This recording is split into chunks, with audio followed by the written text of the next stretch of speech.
Hello everyone, Carrington here from Open Heart Games. We are finally back after a fairly long hiatus with our playthrough of the Tyranny of Dragons, and I'm really excited to get back into the swing of things. It has been about 3 weeks, almost a month since the last time that we played. So I guess, there's a couple of definitely things that have happened since the last we met that I'd love to go over and chat about. But how has everyone been? Good. Can't complain. Itching for the role play. Ready to kill some dragons. Oh, sure, yeah. This is the module for it. Ready to admire some dragons? Absolutely. Admiring some dragons. What about Patron? Oh, what has Patron been up to? Mm-hmm. Getting back to normal after apparently being a spider for a while, I hear? Yep. The longest wild shape in the history of wild shape? Yep. You've been wild shape for at least a few minutes. So here we are. Night Divinity says, glad to catch you all live. I'm with Zed. I'm dragon obsessed myself. Excellent, aren't we all? We'll have to tell you what. I'll ask Zed if it's okay, but after we get through our little bit of we do our little banter as we're getting the stream started. Do you want to just start the things off right with a dragon fact? Yeah, I think I can do that for you. Very good. Let me go grab the book. So, in our mortal plane, there have been several things that have happened. We had our first actual look at Dungeons and Dragons: Honor Amongst Thieves, which is the D&D movie. I think it looks really good, and I'm very excited. I think they definitely thought that some thought and care has been put into this movie, where they're like, all right, what is an experience that many D&D players who have loved and enjoyed this game for so long can share and have in common. And I think it's the oops, we made a mistake. We are out for ourselves. We're out to make a buck, but we realize when we did something wrong and we want to fix it. I think that that's a really good hook, and that's fun because you kind of have these ne'er-do-wells.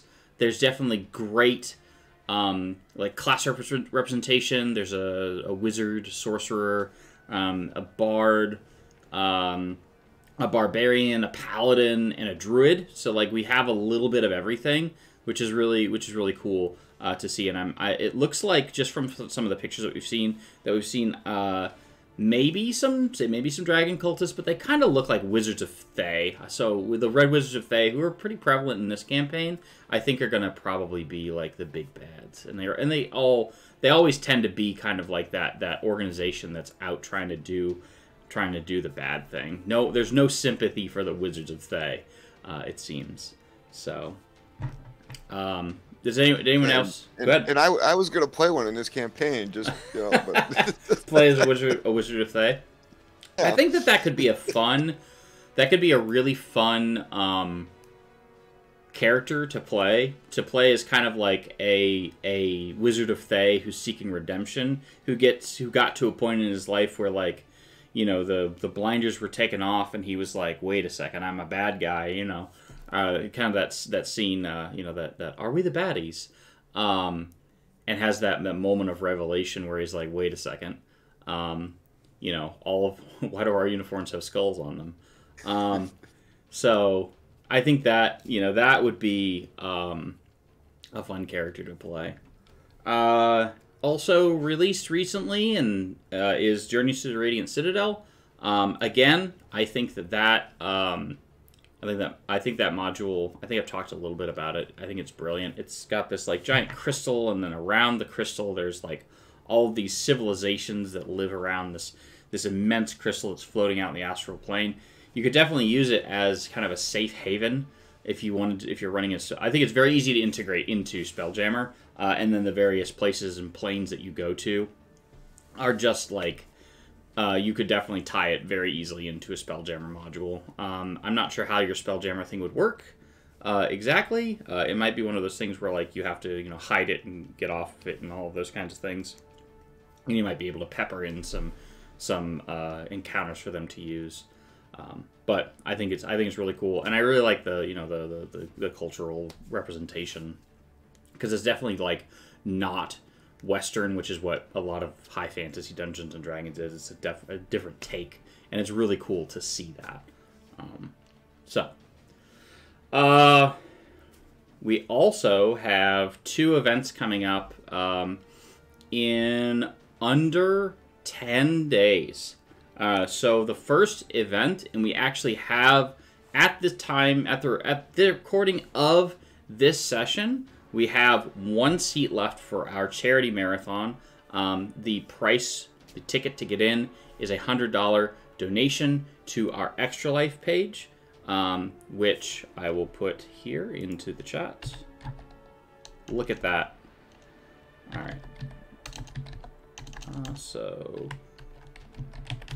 there it is. So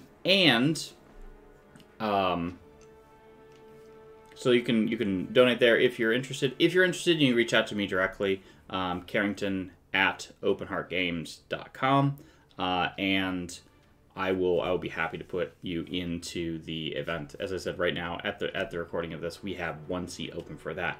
We also have 2 seats open for our next campaign. Our first campaign has wrapped up. I actually have, you can see right behind me, not very easily, right there, I actually got a really cool wall scroll of the Baldur's Gate Descent into Avernus as kind of a commemorative, like that was the first campaign that we've completed as Open Heart Games.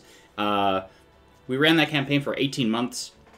It was incredible. The players had a wonderful time. We wrapped it up in a wonderful way. It was a beautiful story of falling and descending into hell, how far the players could take, how they could solve the problems, and ultimately a really good story of redemption, not only for a fallen angel, but also for the players themselves. So, and I was very touched that each of the players told me that they had an absolute wonderful time, and they all signed up to join the next campaign.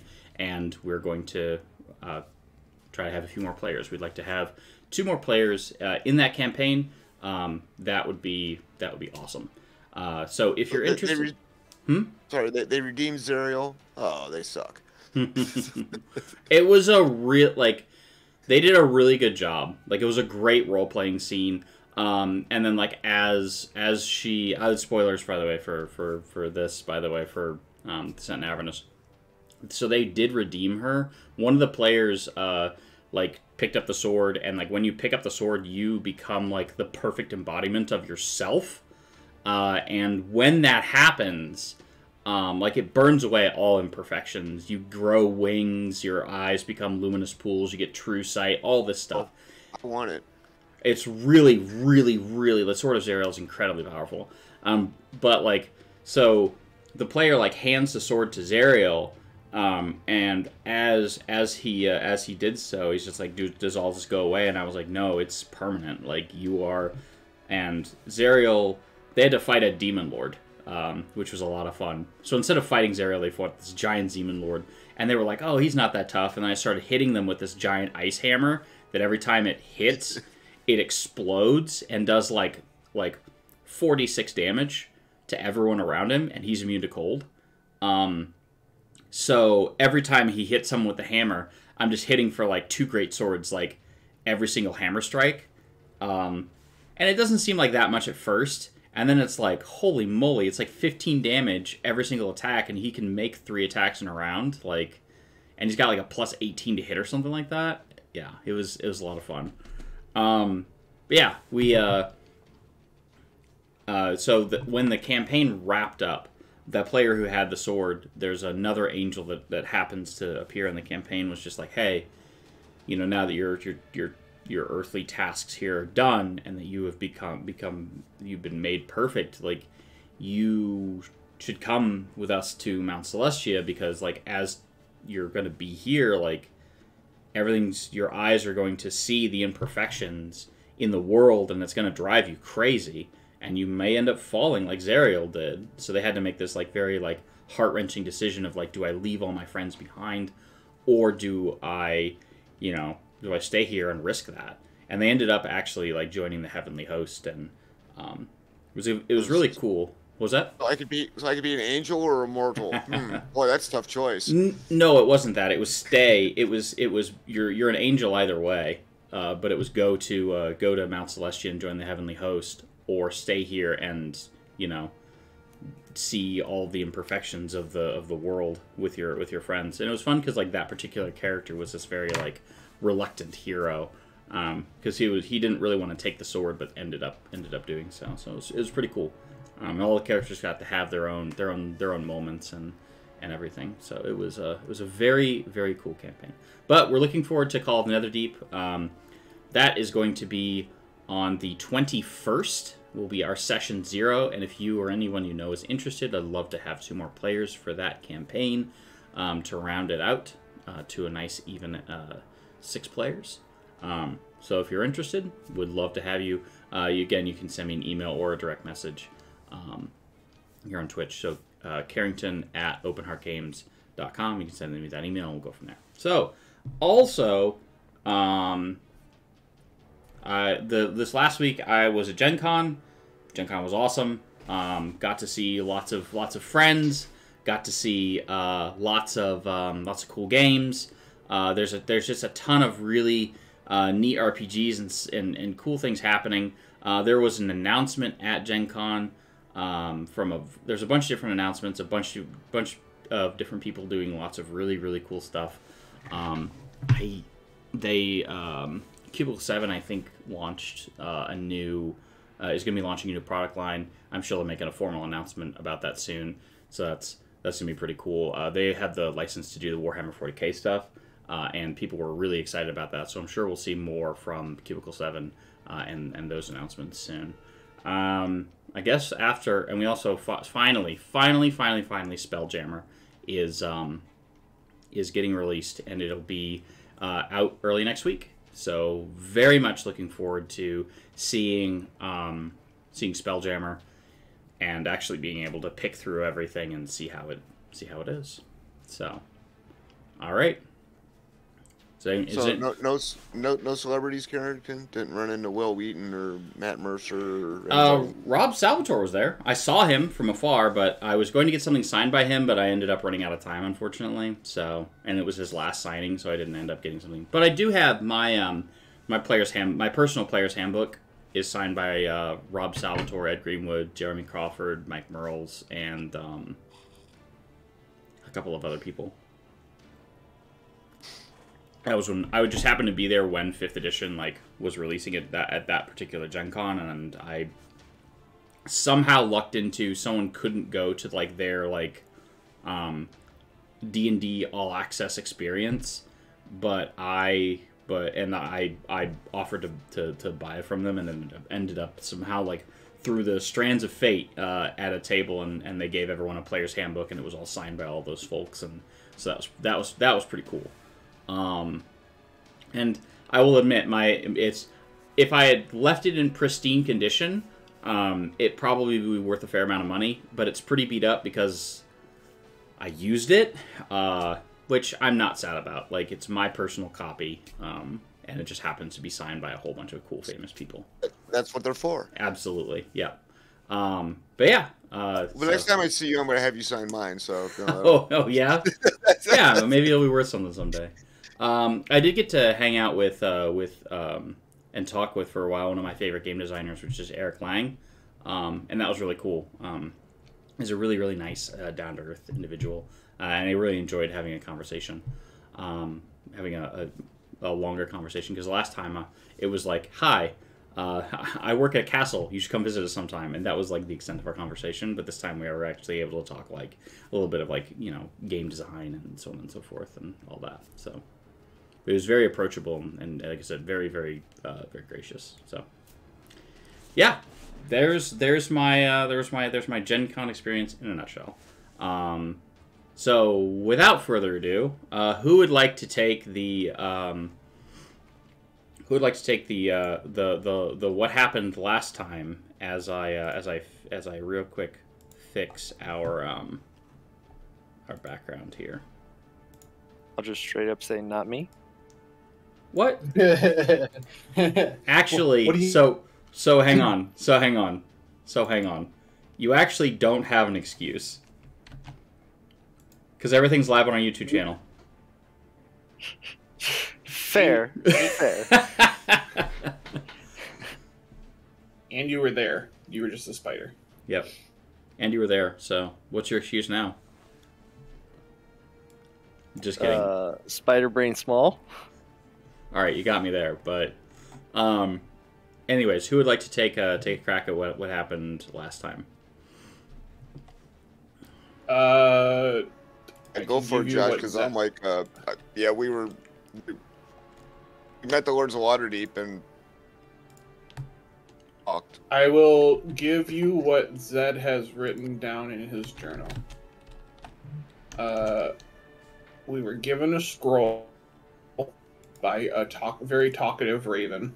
It had some markings on it, similar to what we saw in the one castle. So we're like, oh, cool, it can teleport us. And in a blink of an eye, we were gone. Found ourselves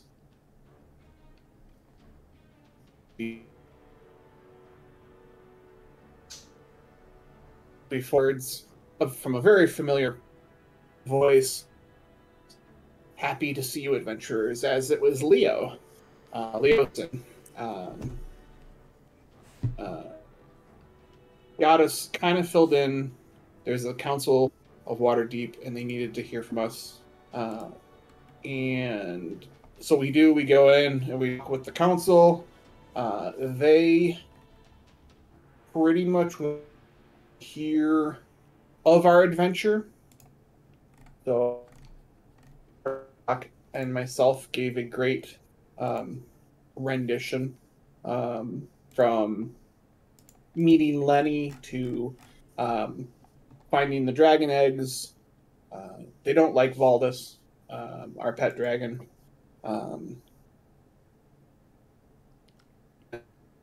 And Zed. I think you're cutting out a little bit.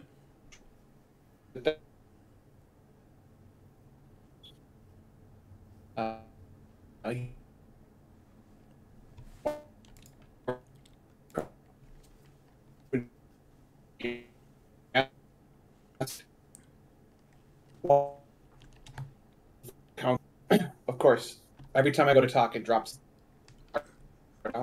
That's funny. Anyways, and he simply scoffed at him. So at that point, Zed sat down and, didn't really pay much more attention. He was sad, because that was the first time he'd been turned down. One of the council members was extremely nice and very informative and very helpful. She had some information for us that Leosin was going to deliver to us later. And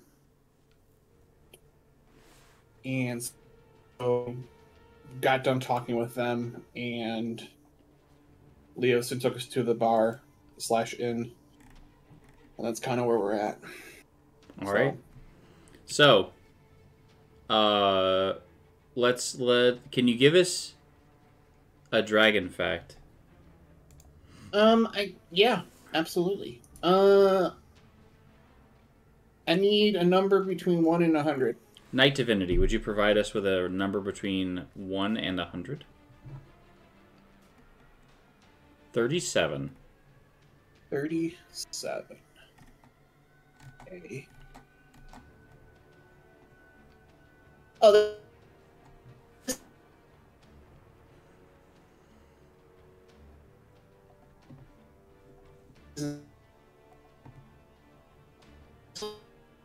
short one.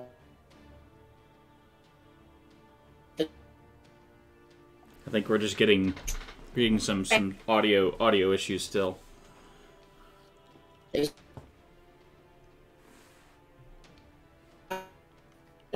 Some major audio issues.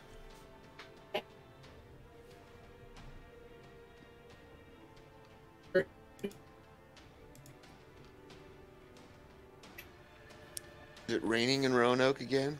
Conan, which fantastic. It has been for like the last like. Now we got you.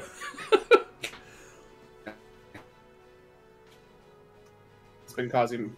Yeah, my internet's just completely shot right now. I can hear you now. Try it now. I'm trying. My internet is completely shot with all the storms we've been having.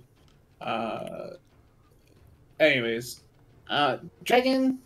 Wait, where is it? The name dragon is derived from the Latin word draconum, which means huge serpent. Excellent. Loud and Dragon clear. fact. Love it. Dragon fact.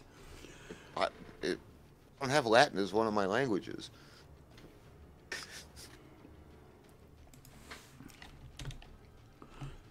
Latin isn't a language. All right. So let me set the let me set the scene for everyone. I am going to on the Sword Coast map.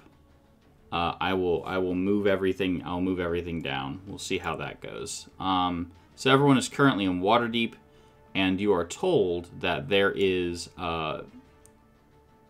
You'll be told where the last known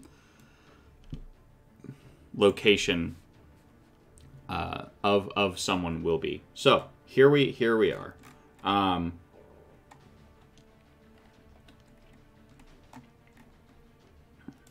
right. So you have been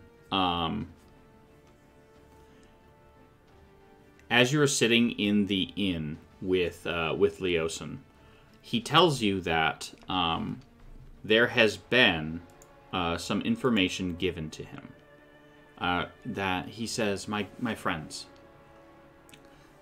our connection, the Harpers, have heard rumors of a theft of a powerful artifact, a white dragon mask. We do not understand, as the council is right now testing the black dragon mask to ascertain its properties. But we have heard and learned through our resources of a theft by some party, an interested party, in this, and that the dwarf Verum,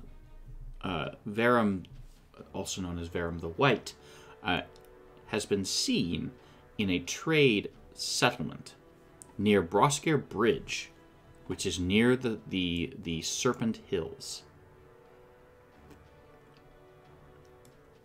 Unfortunately, in trying to keep tabs on these cultists, we are spread too far and wide on intelligence gathering missions. But we believe that this would serve as a good task in order to earn the favor of the council, to prove yourselves to the council, and also to strike a blow against the cult of the dragon and their leadership, the worm speakers, as they call themselves.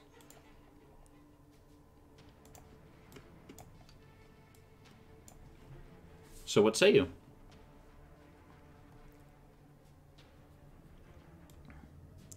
Silence. Alright, Yeah, Letty. sure. Sounds like a fun time. Yeah. All aboard. All aboard the choo-choo train? Yeah. All right. That's okay. They're all choo-choo trains to some extent. You got it. So, this is where the Serpent Hills are. Where in the world is Brosker Bridge? Somewhere. Over here is where the. Let's see if it'll work. You just gave me 90s flashbacks, just so you know. Oh yeah. Yeah, Carmen San Diego up in my head now. You're welcome. Where in the world is? There you go.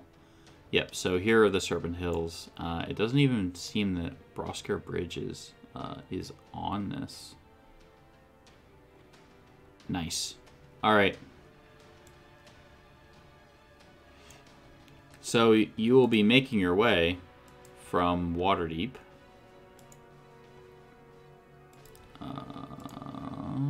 Man, we really are getting the full tour of the Forgotten Realms. Yeah, no kidding, eh?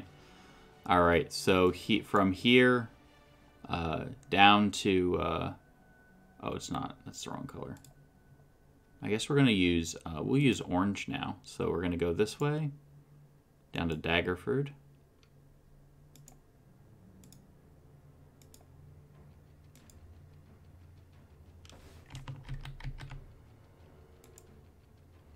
Down to Daggerford.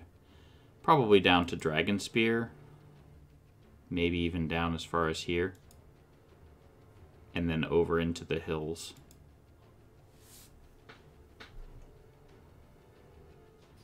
I'll ping the map. I'll ping the map where it says Brusker Bridge is. Right. That's where it is right on there. my map. Yeah. Huh. I do not even see it. Yeah. Oh, it's on my Tyranny map. On your what? It's on the map in Sword Coast Adventures. It's on that map, but it's not on this map. Yeah, that seems weird. All right, well, we're gonna say that it's there, which is where Brusker Bridge is. So after moving down into this this next part, we're gonna kind of do some theater of the mind here, and we'll throw on some Road traveling music. Yep.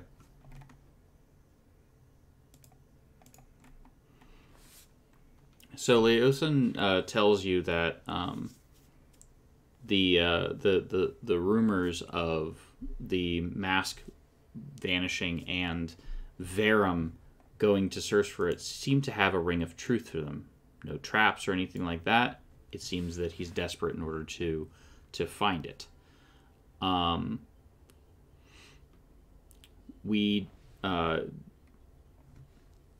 They ask for you to seek information about his movements and his possible destination. They do not know why he is down here. There's apparently something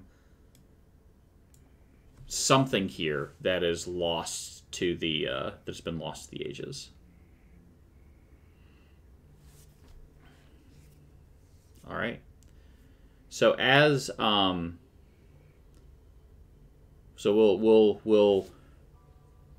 kind of, transition to the party transitioning to Brusker Bridge after several days travel along the high moor that's located here. I'll reveal this, which you have traveled on before.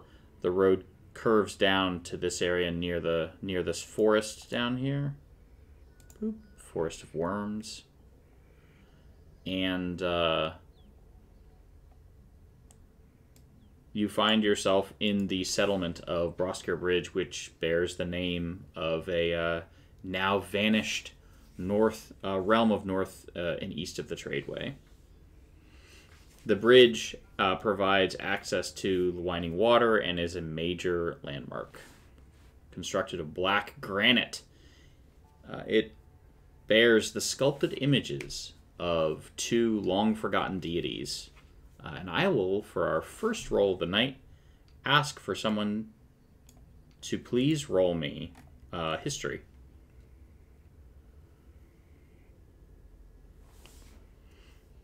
That's a spell attack. Wolf, no one wants me to roll that. Nobody wants me to roll that. Well, someone's got to do it.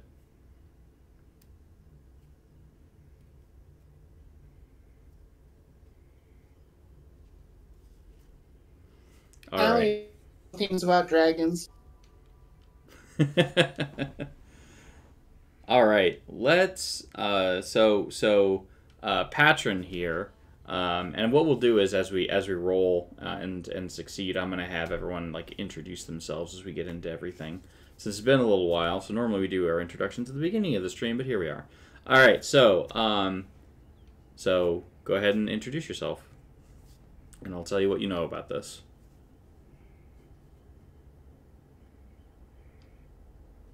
Is there a Patron there? I'm sorry, Carrington. What'd you say? Introduce yourself. Oh, hello everyone. I am Brad, also known as Hitohari in chat, and I will be playing Patron Purpleheart, our cleric druid. Who's been a spider? Yeah, who's been a spider. You remember from this that the spider guy, spider patron does whatever a spider patron does for like 4 sessions. So you remember that these sculpted images show the deities Cyric and Baal commemorating the legendary battle they fought on the bridge during the time of troubles, which led to the god Baal falling as the Lord of Murder. This is when he was himself murdered by the chaotic deity Cyric. The way station here, beneath this massive, like, black granite bridge, is little more than a collection of tents, wagons, and caravans that provides food, fresh mounts, and other services to travelers. There's also a contingent of paladins from the theocracy of Eltgard that seem to maintain a watch and order in a nearby keep that has been built from the same black granite, actually. So, Okay. Where do you want to go?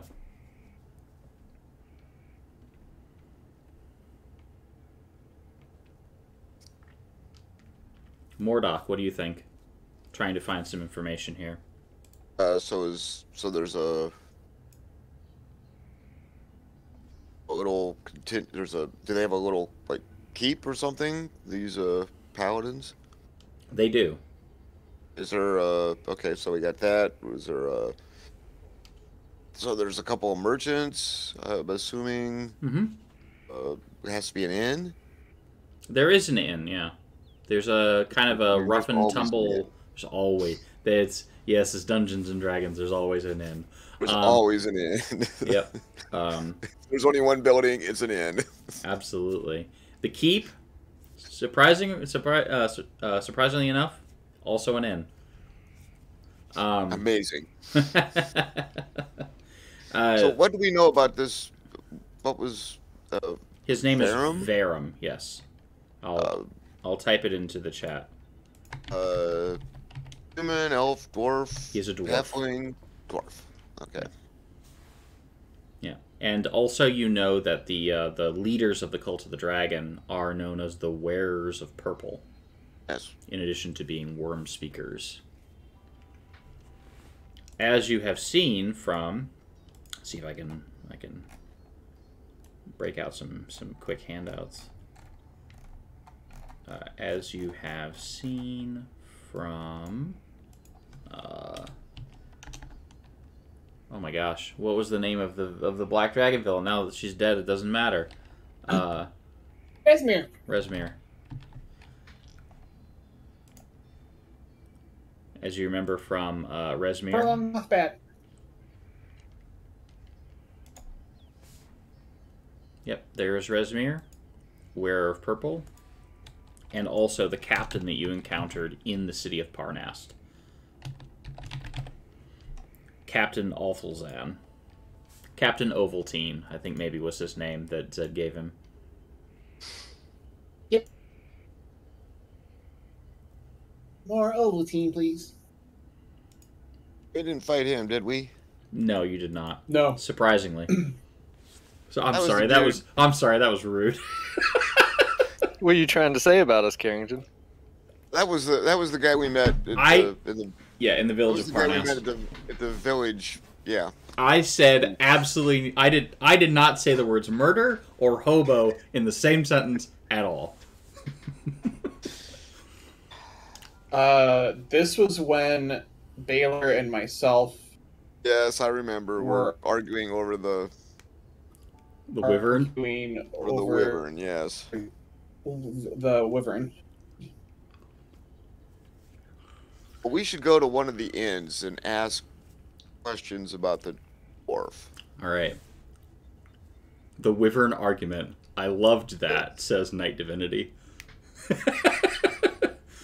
Cue the long sigh from Zed. Oh. Yes. It was bad. I had a good time. All right. Anyways, all right. So you make your way. I had a. You had a what? All right. So you make your way to Bolo's tent side inn, which of course, like any establishment, is a rough and tumble establishment. Well, which is par for the course for any inn.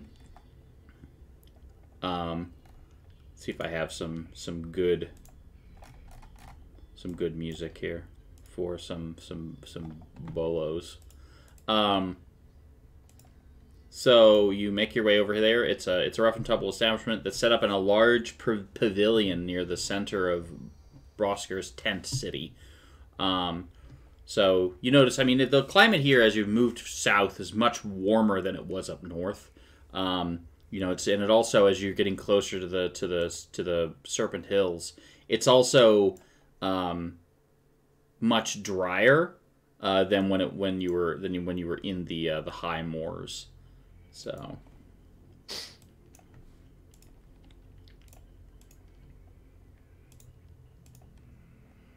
By the way, for a second, I thought you were going to say he was set up in the privy.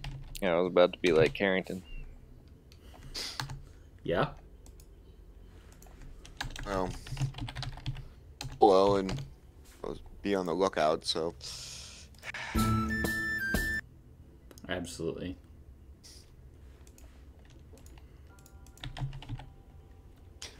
Okay, so who's Bolo, and where do we find them? I'll be with you in a moment.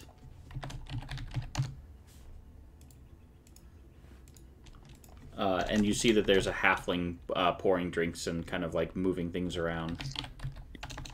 Oh, it's a really short bar. Yeah, you could say that. Okay. Ah, perfect.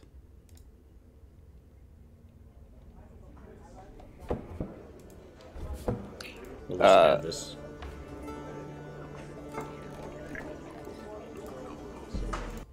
Alright, so here we go.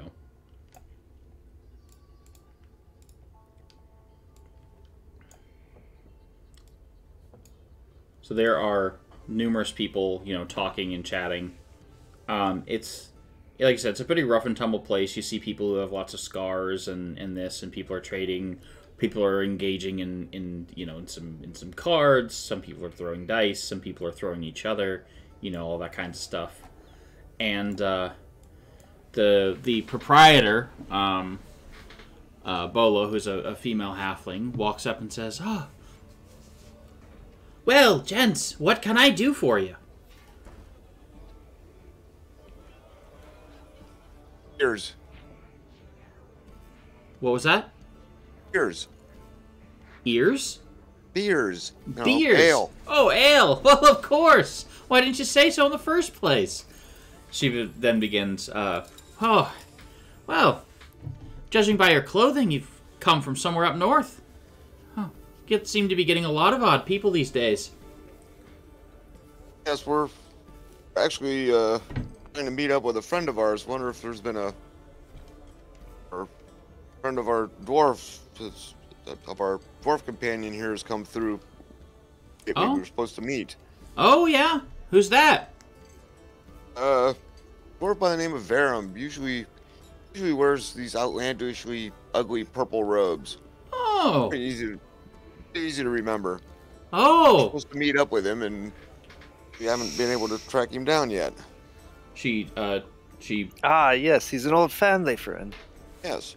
She takes out a tap and jams it into a barrel and slams the tap into the keg with a small wooden mallet. Tap, tap, pap, pap. And then she pours. She says, "Ah, fresh ales for you, my friends. Only the best. Only, of course, for for friends of the hero, of course.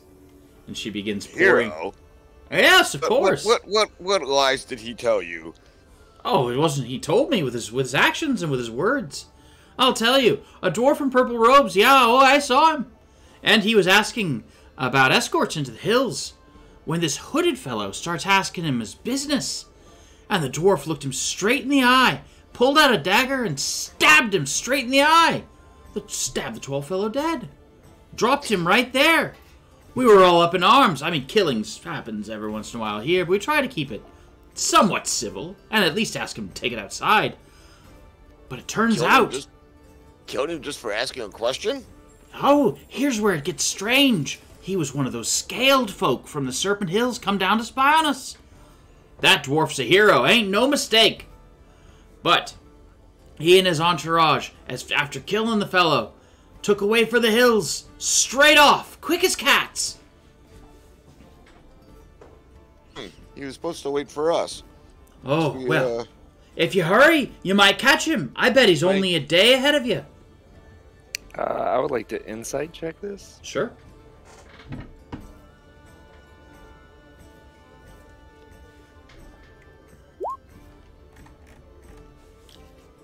She's very excited. She absolutely believes that he's a hero. So I feel like she's being honest about what she's telling us. Oh, absolutely, yeah. She's not trying to fast talk you. She seems very like, while she, she says, you know what? As your friends of the dwarf, these ales are on the house.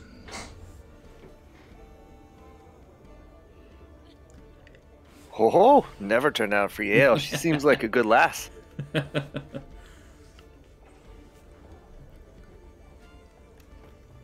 So it seems, like I said, that he's about a day ahead of you. So what kind of, without coming right out and asking, what kind of scaled folks do we think these you killed? Some straight up wizard man kind of guy, or a dragonborn? Does dragonborn have scales? You on T also have scales, right?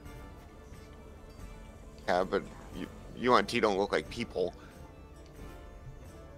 It's just another snake. Some do. Anyway. It's just another snake called.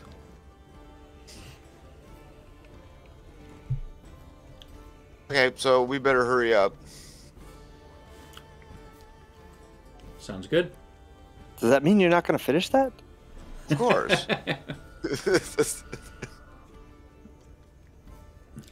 Patron immediately, downs both ales? Oh, of course. Is that a question? Listen, for my choiced item, I chose a flask, or I chose a horn that fills with alcohol. Think about that. Does Zed drink like root beer or whatever? Yeah. Are we The channeling? equivalent. Are we channeling Radar O'Reilly here? Yeah, why not? All right. So, do we? What do we want to do? I guess we want to head after him. Sounds good. So I'm gonna have you all roll survival.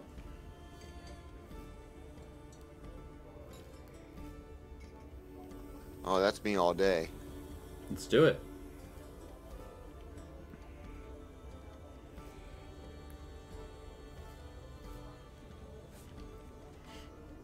All right.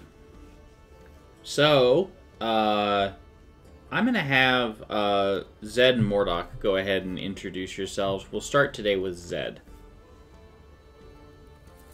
Hey everyone, BGXMage here, on Twitter and on chat, and I play Zed, the ever-lovable and cute kobold monk who wants to one day grow up and be a dragon.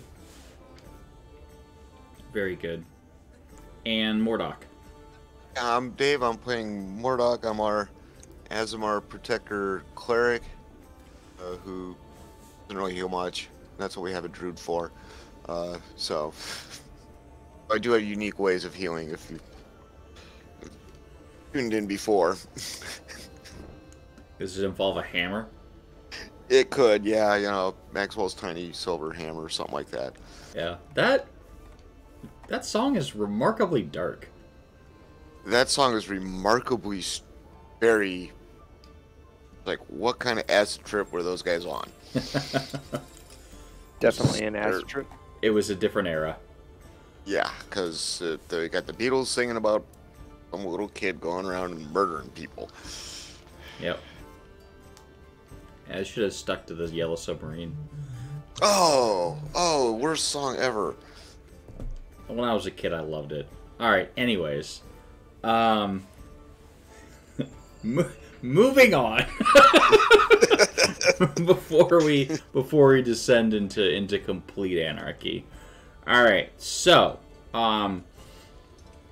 you're going to go after them. You've all rolled really well. You notice that, like, you know, the direction that she pointed at when she said they ran off that way quick as cats, that they're pretty easy to follow. They were moving with a great amount of haste, and they did not expect to be followed, so they did not cover their tracks at all. The Serpent Hills that they are leading into is a swath of badlands, mesas, and rocky plateaus sprinkled with trees and tall grass, and it leads northwest a fair distance. So I will. We'll make this orange as well. Into the Serpent Hills.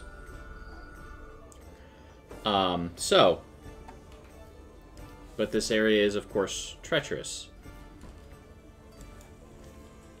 Let's see here. D&D. Thank you, Google. 65 miles by foot.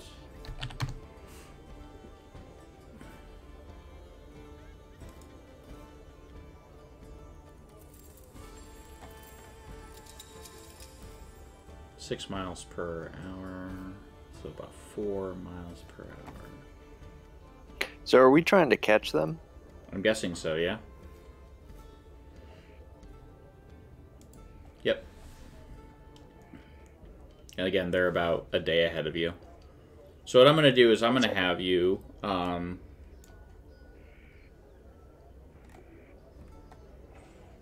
So as you are, we'll just do maybe 1 or 2 encounters here. So you come across make me some perception checks as you are traveling through away from this inn that I'm going to remove the sound of, and you're moving into these badlands. Is this? Yeah, it'll be daylight.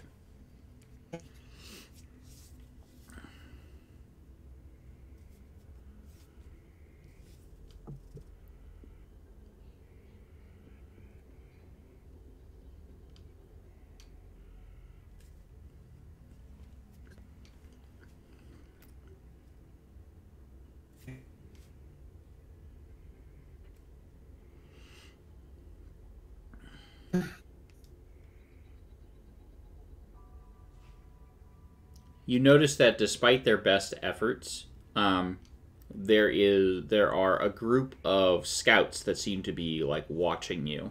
It's about a group of 3. Well, let's see.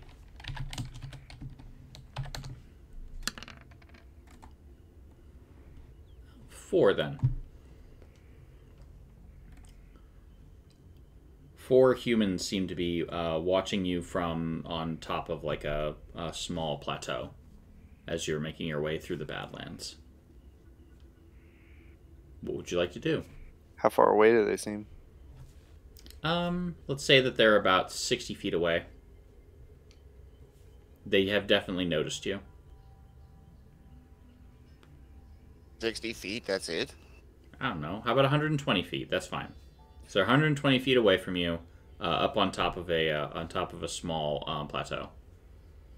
We just know there are 4 dudes. Mm-hmm. That are watching us. Mm-hmm. They camp, or they're just hanging out? Just hanging out at They the seem campsite? to be. They seem to be keeping an eye. They seem like one of them is looking directly at you. The other ones are looking around in different directions. They're definitely not watching us, or they want us to believe they're not watching us. One of them is watching you. For sure.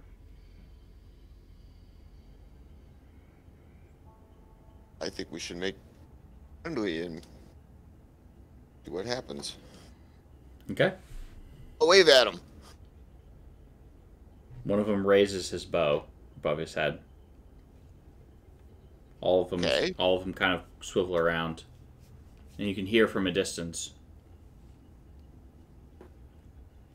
Greetings, travelers. The Serpent Hills are no place for common tradesmen. What business have you here?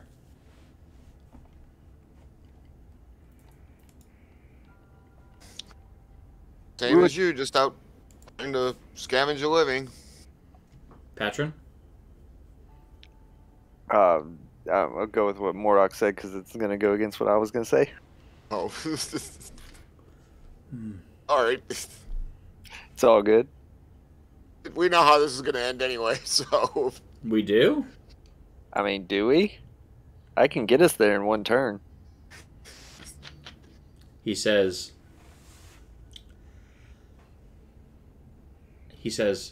out here scavenging a living. Very dangerous way to make one. Do you have news from Broskare Bridge? Haven't been. Wasn't that where we came from? Yep, sure I was. saw I'm a liar. Oh. Roll deception. God, Mordok doing everything opposite what I would be saying. Okay. Then, oops. Yeah, we'll hit that with one of these. 18. Okay. 18. He's like, all right. Brings you out. These dangerous parts. We're keeping a watch on the Yonti activity. We're scouts from Eltgard. Called it. You notice that while they have like their scouts uniforms or whatever, they have like white tabards, with the sun crest of the city of Eltgard. Which, okay, I'll take this off aside. I started watching Wheel of Time, and that just took me right to the Children of the Sun, so that's okay. Oh yeah. You want to talk about some villains, man? How do they keep their robes so white? I don't know. Especially with all that torture. Yeah, especially with all the torture and also like all of the woods. Like they go, like they're just like wandering through the woods, and yeah. They reminded me of, oh my gosh, I think it was called Cursed, where they had the red paladins. Yes, that's what it was called. Which, if you've not seen that show, it was good. It's dark, but it's very good. And the red paladins feel very similar. So, or to the Children of the Sun. All I have Children to of say, the Light, I think. Yeah. Children of the Light. Prestidigitation is a heck of a magic cantrip. It's true. You can Yeah. keep your robes clean with that. Yep, and it is in the Netflix series Cursed. And they have a similar mission too. So they're kind of an extremist group that's trying to completely and utterly eliminate another faction because reasons. But anyway, I'll leave for you to discover Cursed. It was very good. It's another kind of like retelling like tangential retelling of like Arthurian legend, but it focuses much more on the Fae, and it's very cool. But any hoozle, these folks say like I said, you notice that they have like ranger clothing, but they also like in with their piety they wear like the white tabards in front that you can see, which probably isn't the most isn't the best way to stay hidden, but they are they're from Elfgard, so here we are. They definitely look worn. Their tabards do. They've been out here a little while. They say we're keeping an eye on the Yuan-ti activity in the Serpent Hills. Be careful, travelers. Watch your way, and be mindful of the snake that wanders too close. It will bite and it will kill you. We thank you. Good travels and good hunting. Be if we safe. see any of those Yuan-ti, we'll take care of them for you. Appreciated. Watch yourselves, traveler. There's more than snakes that haunt these hills. We spotted a group of slaughtered herd animals. No idea what did it. Something big. Giants? Unknown. Something big. Didn't leave much behind.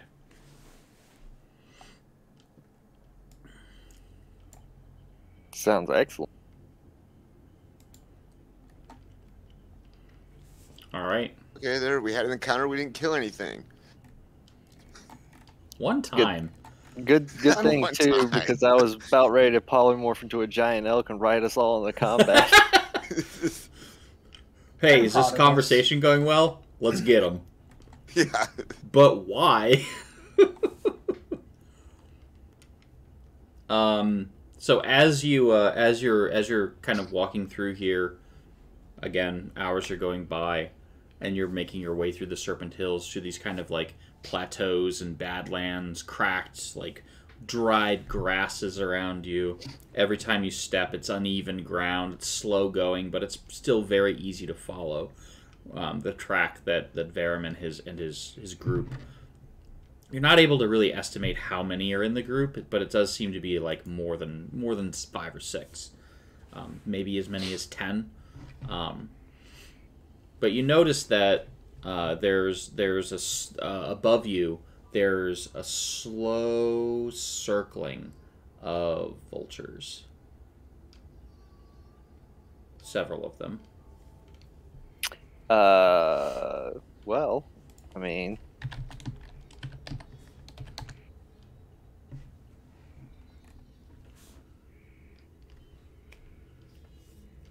Are we gonna go investigate? I was gonna say, what level is my speak with animal?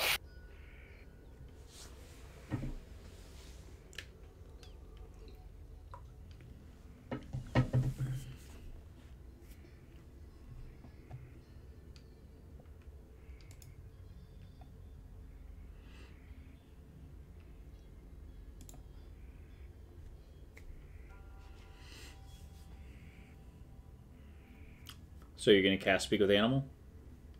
Yeah, I'm gonna ritually cast speak with animal. Okay. Are you gonna just scream at them? Be like, Cacaw? what's caught your interest?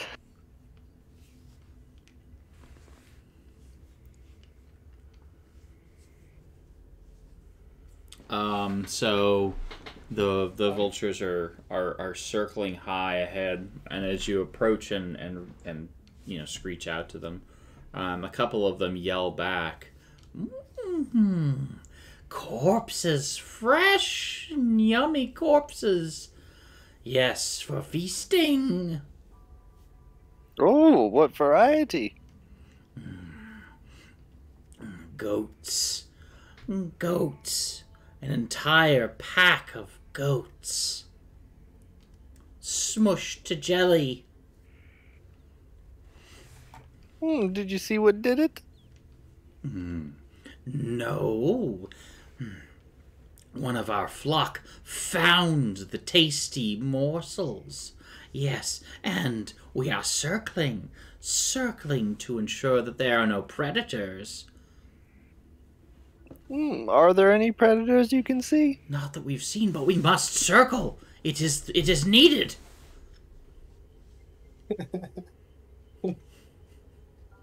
Patron will just wave and be like, "Carry on." Circle we Carry shall. on. Oh, no. You didn't even know. Oh. Was that intentional? Patron?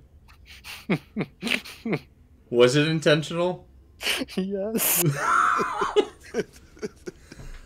I was hoping it was gonna be so subtle you wouldn't notice. Well, I didn't at first. Oh, right away. Oh my goodness.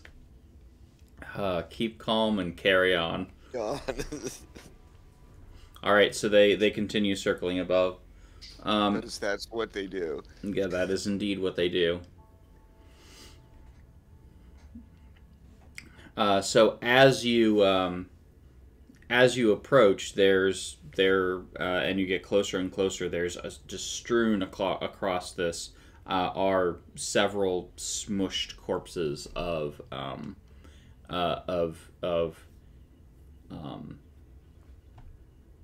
goats and whatnot. It seems that there was like a slaughter here, like something came upon these. Some of them are squished underneath a rock, and you also notice make me another survival check.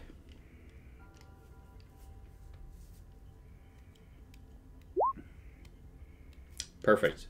You notice that there are these enormous footprints that seem to cross the tracks of the other footprints that were made by Varum and his group, his posse, as it were. Could I discern what types of footprints they might be from? The big footprints. Yeah. Like paw prints Yeah. and everything. Make Sure, make absolutely. an end. What kind of check would you like for Let's that? go with nature.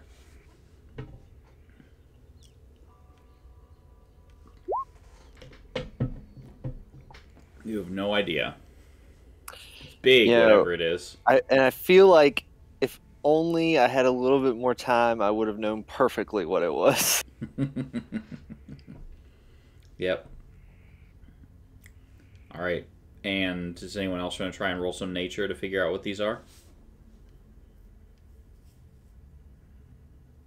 Patron's just scratching his head, looking at the footprint, drinking, going, "Well, that's a big one." Something big. It's big. It is indeed. Yeah, it's big. If I put Z in the footprint, is the footprint bigger than Z? Oh.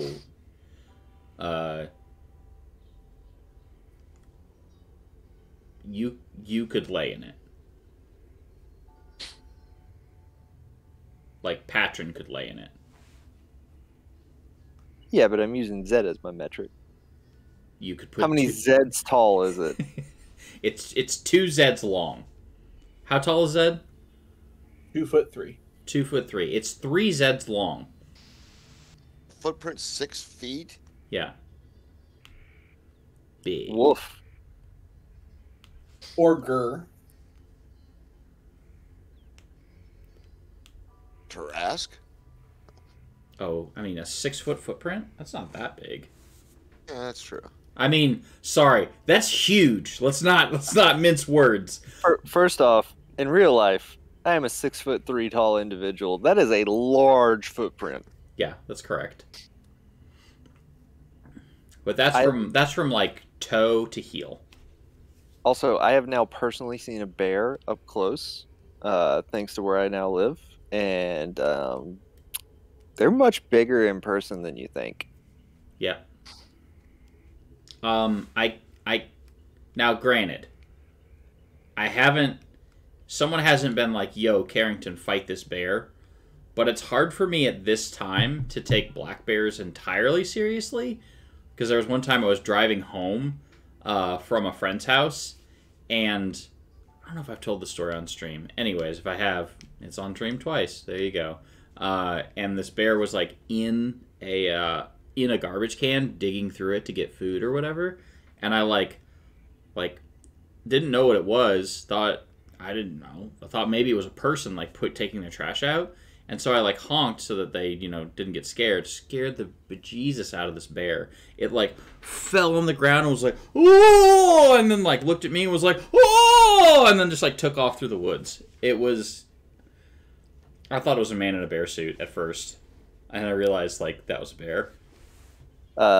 So, indeed, that is what is going through the trash cans of my neighborhood. And 2 weeks ago, I got to see it up close and personal going through the trash can of my neighbor, and took a ranch bottle out of the trash can and it tipped over, and like literally like tipped it up to get whatever was left in that ranch bottle out. Most comical thing I've ever seen. Yeah. Also gigantic. Yeah, they're big. Like I said, they're also kind of silly looking. But anyway, so big footprint.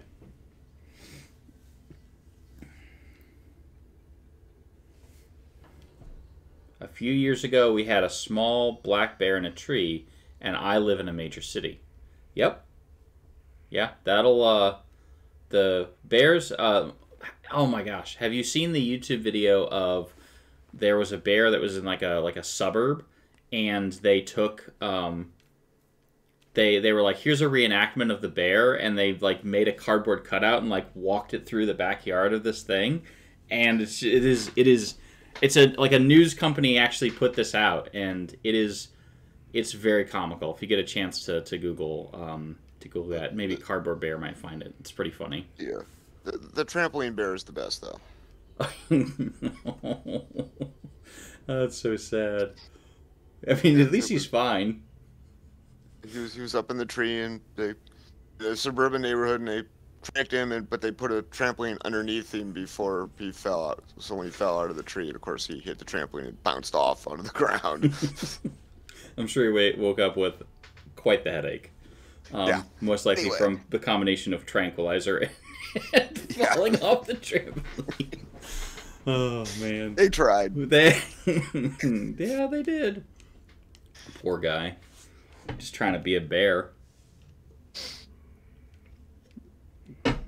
All right. Okay, well, I think we should ignore the sign, well, not ignore the 6-foot footprint, but keep following the the humanoid-sized footprints. So as you're wandering through these footprints, you come across a. I should grab everyone's figures from wherever they were last. I think the last place everyone was in the. Yeah, I've got everyone here. All right.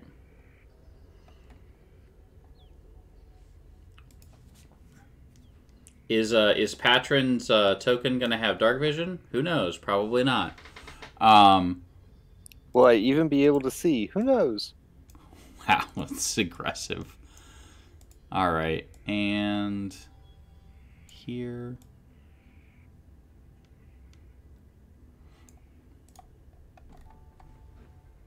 Yeah, who knows? We'll find out. We'll find out next time. All right. So we're gonna move everyone to this other sort of place. So you find yourself in this small, an isolated shrine to what appears to be a lost god, and I'll bring this up in just a moment. And it seems to be just kind of like, near. Bam. Oh my gosh, everyone's so tiny. Let me make everyone the right size. So the last map we were on, everyone was, Itty bitty. Yep. Just delete that wyvern. Don't need that. Thank goodness. It happens.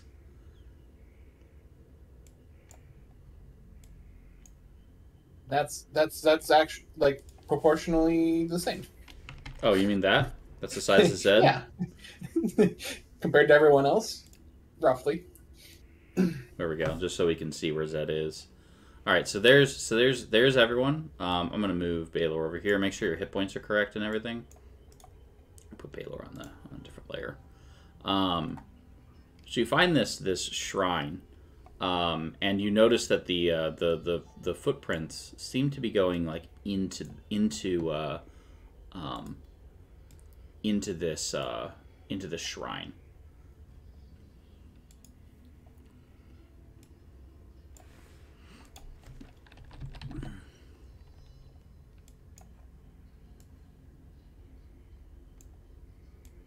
The little cemetery, I assume, over here. Yep. There appears to be an unmarked grave there as well.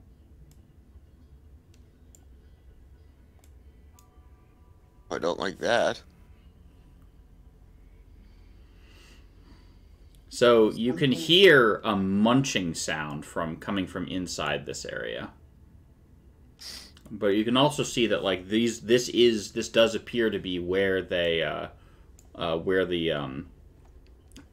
went into this shrine. It seems to be to a lost god of some ancient civilization. There are depictions and whatnot that none of you are familiar with, but I'll let you roll some history if you want to.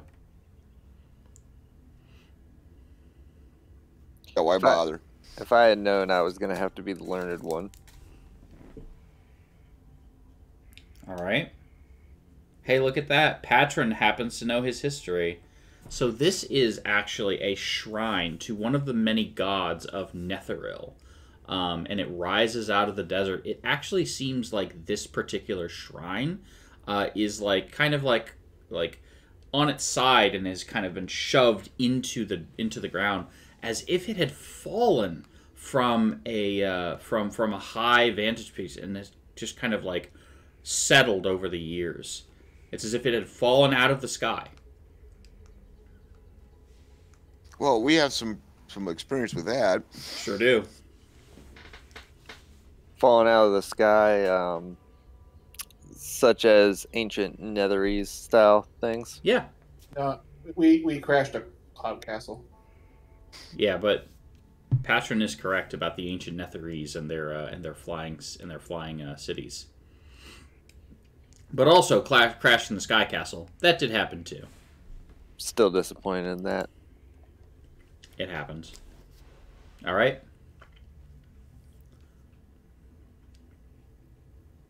Okay, well, so something chewing down there. Ancient Netherese gods falling out of the sky. Gotcha. Mm-hmm. And this Sounds is where like the we're people rolling were chasing initiative. goes. Yup. Yeah. Night Divinity said, we had a cougar wandering in my area of town. Well, rumors of it anyway. Never saw it. Personally, I think it was some intoxicated people seeing a large cat. Isn't there an episode? I grew up in rural Missouri, so don't judge me too harshly. Isn't there an episode of Duck Dynasty where that happens? Anyways, let's move on. What? I said, isn't there an episode of Duck Dynasty where that happens? No. Yeah, because that's all real. You know, that's not staged. Reality TV. There goes Yeah, there goes that panther again. Anyways, all right, roll initiative, please. As you hear a great crunching and slurping and munching and all that. Oh my gosh, so good on the initiative. Now then, bam.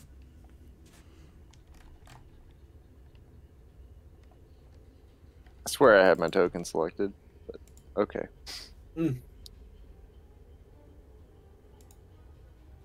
First initiative roll of the second half.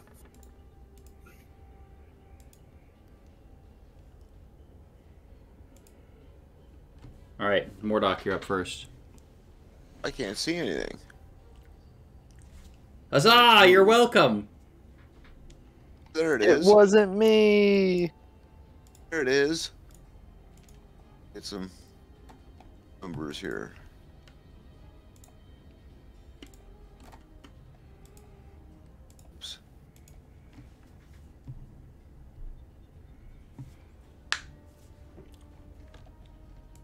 I faced one of these before.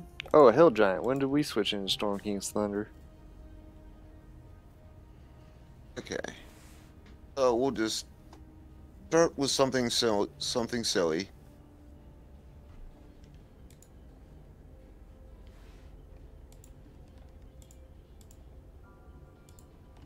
We're gonna start with Toll of the Dead. Yeah, why not? Make it wisdom. I'm sure this is a very wise hill giant. Well, we're about to find out how wise he is. Just said the magic phrase.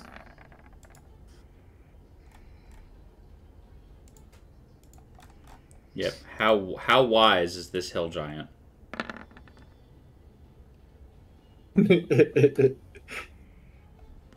Not very. So he takes, is it 17? That is so much. I don't want to take that. He All right. rolled d12s because he wasn't wounded. Well, now he is. Yeah. All right, Zed. Okay, something's wrong with the map here because each one of these squares is like 1 foot, Carrington. Huh. According to my... Yeah, it's super weird. You're not wrong.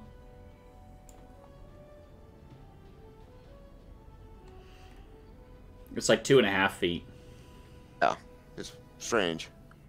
By the way, you missed a roll on somebody. Who? Oh yeah, you're yes, right. you did. Yeah, that's my bad. Do you need? Are you trying to jump through that thing? What is it? Is it not a door? Oh no, it totally is. It's a window. I'm gonna hop up onto the I'm gonna hop up onto like the window ledge and see the giant thing, and then freeze. This is huge. He's scared.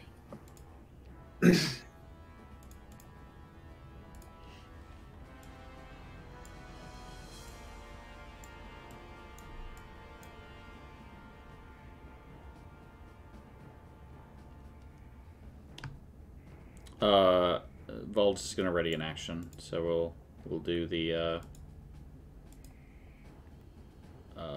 we'll hit this button, and for locking in an action, we're gonna use this symbol. All right, now it's the hill giant's turn. And the hill giant goes, "Whoa! Oh! I was crunching this goat. Now I'm gonna crunch you!" And then it picks up a rock, and it's gonna throw it at throw it over the heads of Zed and Mordok. Or sorry, over the head of Zed, over the head of Valdis, and is aiming at Mordok. Well, I don't like that. How's a 21 sound? I think it's gonna sound iffy. Iffy.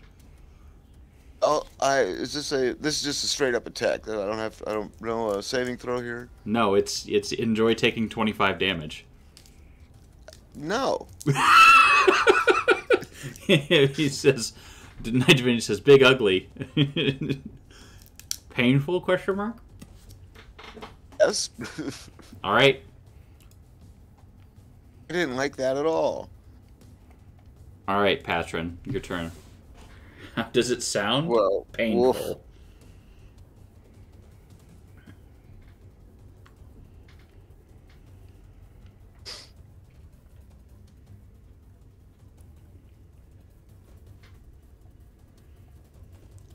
Wait, where did you see this thing? Can you not see? No, The hell's these that? silly columns are in the way. Move over to your right, another one. Oh, geez. Okay, there it is. Surprise. He's big. He hid behind a very tiny column. All I'm saying. Like the like the meme with the bear hiding behind the tiny tree.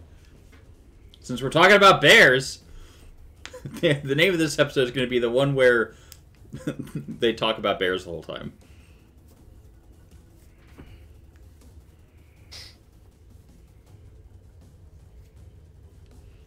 All right, I guess I will follow Mordok's suit. What are we casting on him?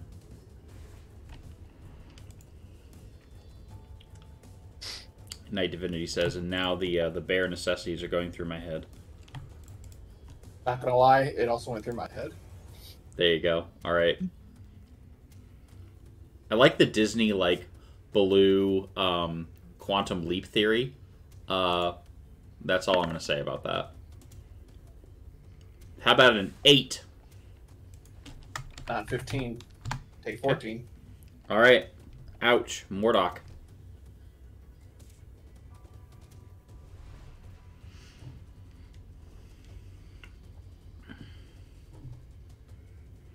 What's Mordok gonna do? Same? You do the same thing? Yeah.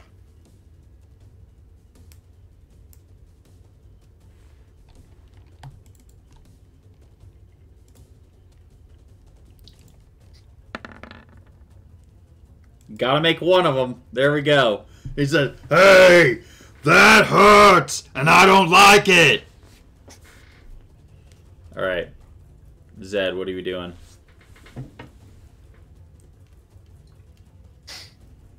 I'm gonna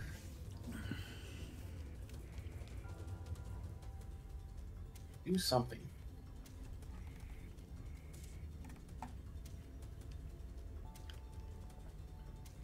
Yeah. We're gonna come on, you can do this. You don't. He's just a big old, kind of like Beeler. And you watch Zed run up and give him a good old couple punches. Okay.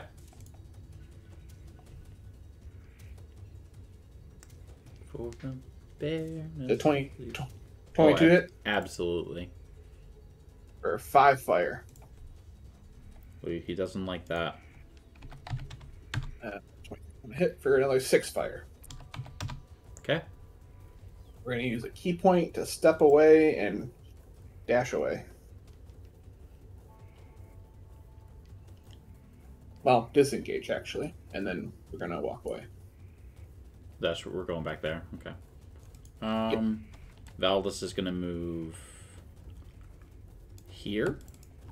See that thing. Breathe acid at it. Right? 15 foot.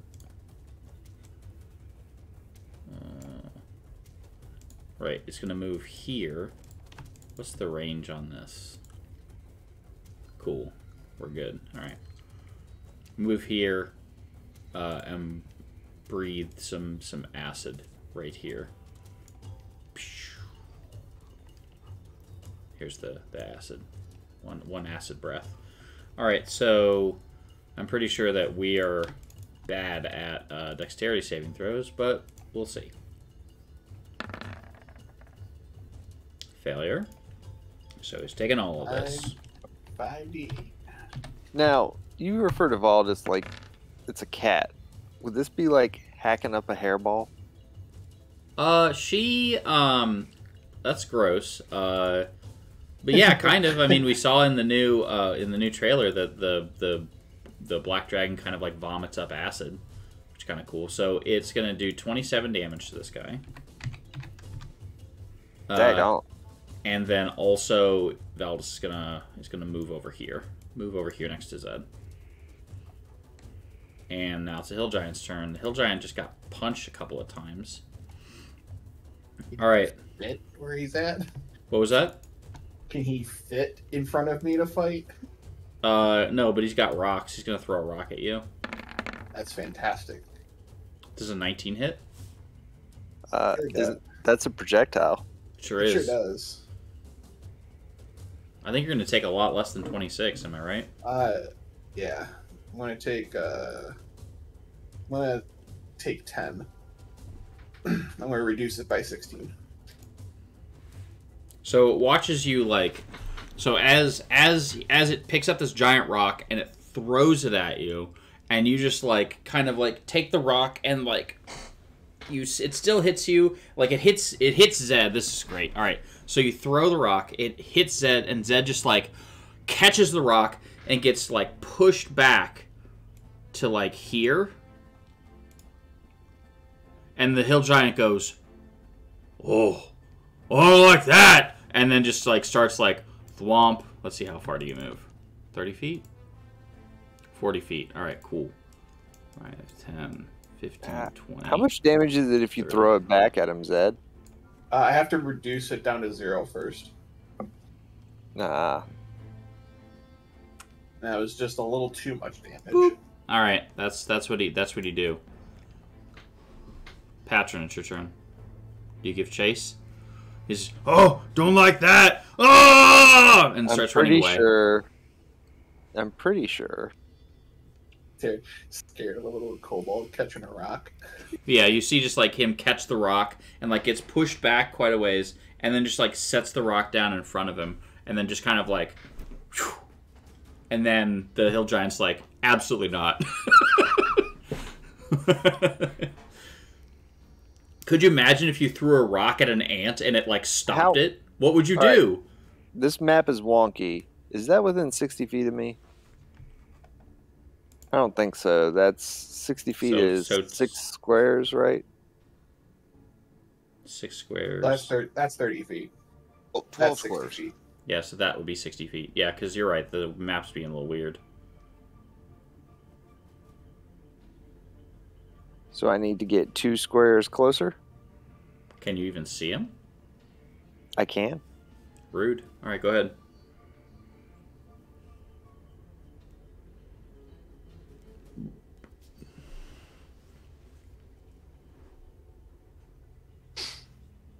You know what? Because I'm feeling ornery, I'm going to twin spell this. Ornery, huh?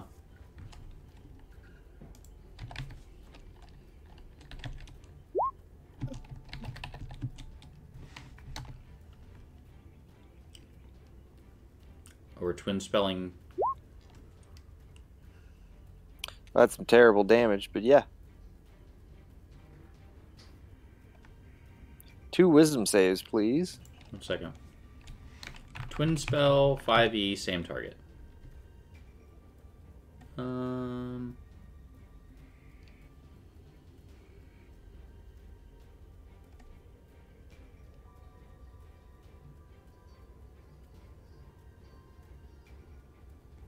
I'm gonna go with sure for twin spell. I'm gonna let you make him make 2 wisdom saves. Okay, I'm just gonna roll the dice once, and we'll take the right and the left. Cool. So he fails. He succeeds at the first one, but still takes the 9.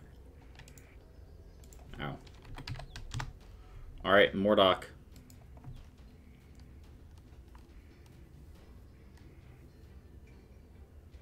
Look at that nat 20 on that save.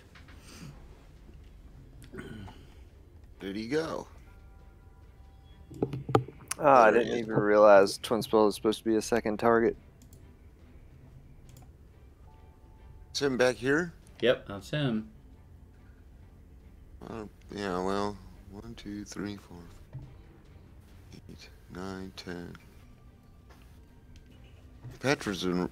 Was it 1, 2, 3, 8, 9, 10? Okay, I got him. And we know what's coming here. Is it more Toll of the Dead? Yes, of course. The bells ring for thee. Stop with the bells! I don't like them! That was a terrible roll. I rolled a 1 and an 11. Ugh. It's like stat average, right? At least I get to add +4 to my cantrips now. Yay. Yep. Yeah, I mean, yeah, that's about almost stat average. Yeah. Alright, Zed. My hands hurt. I'm not catching him. Alright, you could. And get whacked by him? I don't think so. I'm gonna hop onto Valdis's back, and Valdis might write us in his victory.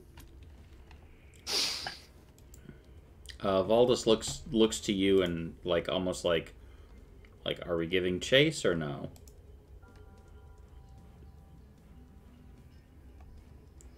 What does Zed think? Tread carefully. Well, Valdis gets to roll a d6. Yeah, Valdis might make their decision based on that. Yep, we're gonna tread carefully for sure. We're gonna fly over here.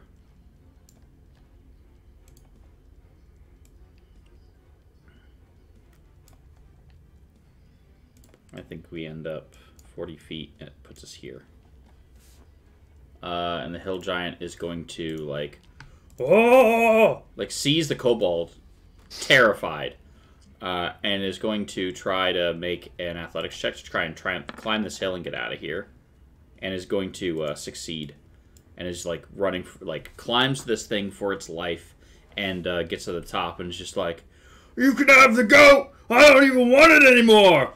And then just, like that will end combat. There's this half-eaten goat over here. You also notice that as you're in this area and inspecting it, that there seem to be the remains of a campfire over in this area, from where your quarry most likely has had stayed. Hi ho, Valdis away! So, I've never had anyone terrified of me. That was great.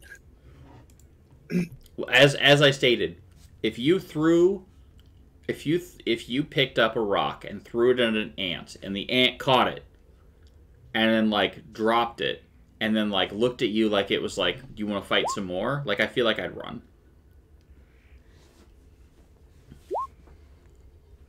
Alright, so we're using a greater healing potion? Yep. Alright. You got it. Alright, so this is you realize that, like, as you're kind of, like, looking at this, like, this fire is pretty recent. Like, you're very, very close. If you continue, you'll probably catch your quarry pretty quickly. Like, you're probably less than a half a day behind them. Or, let's see here.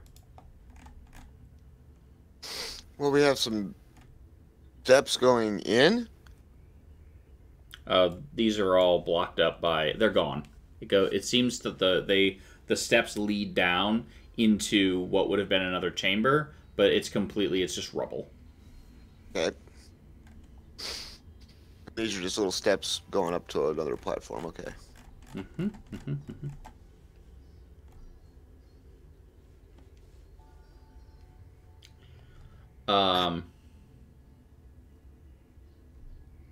So this is a good opportunity. Let's take a quick break, refill waters, all of that stuff, and we'll just take a 10-minute break.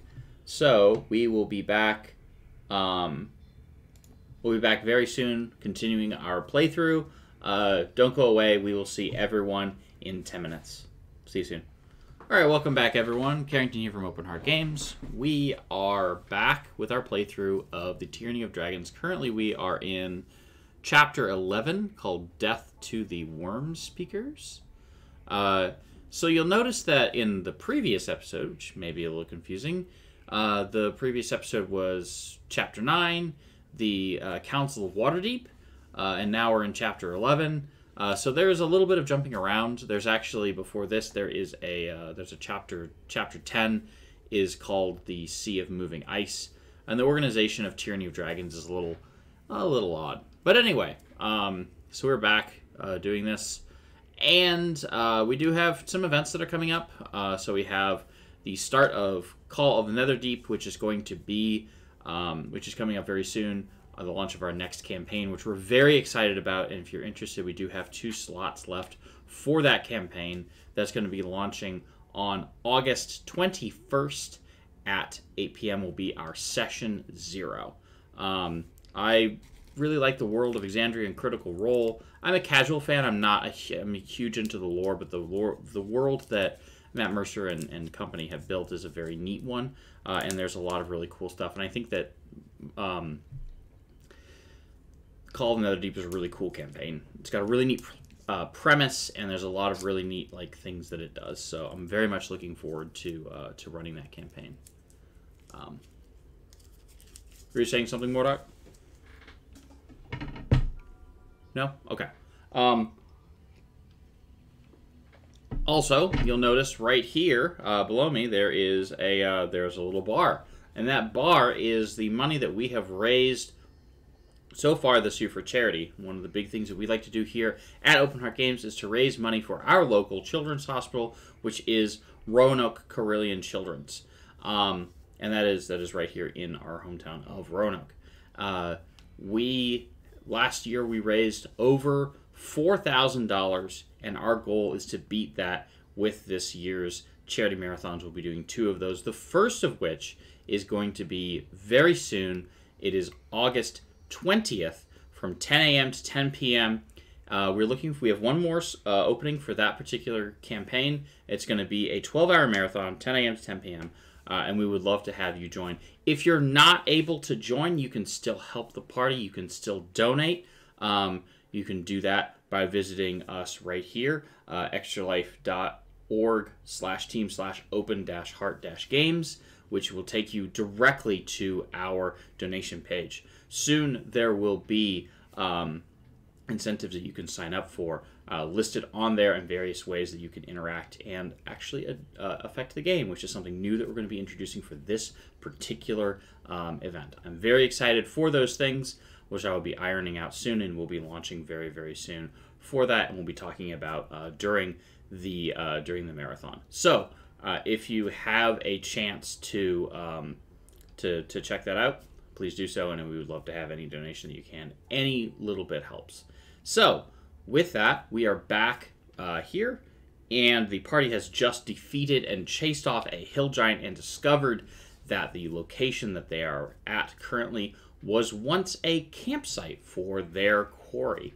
They are searching for the worm speaker Verum the White, a dwarf who is a cultist of the Cult of the Dragon, one of the leaders, because his powerful artifact, this dragon mask, the white dragon mask, has gone missing.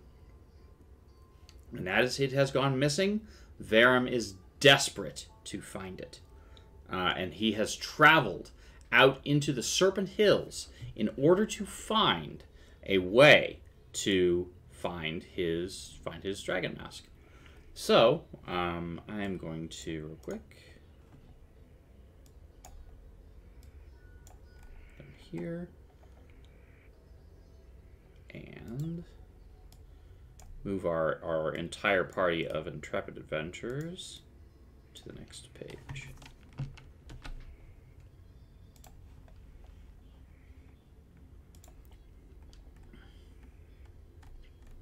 So as you have now done plenty of exploring through the Serpent Hills, and you finally find your way to your destination, which is this this tomb. It appears, and I will put everyone on here. It's going to be on the left-hand side.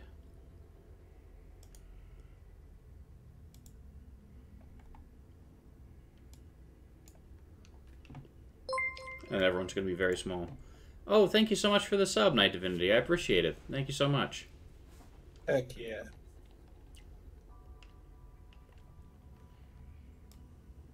Also, now you get all those sweet emotes. What was that? I said now you get all those sweet emotes. Yes. You can use all the sweet emotes by subscribing to us, including 10 Minutes in a Sandwich and all the other ones that we have. And we'll be adding more as time goes by as well. This particular map is very small. It's also very black. Oh, there I am. Okay. I'll make everyone just a hair bigger. Adjust everyone real quick. Valdez. Oh my gosh, these are the ones from last time. At least it's skilled. I'm not sure what happened there. That was weird. Give me just a moment, sorry. Yeah, those are the ones from the previous map that I grabbed. All right, so there we go.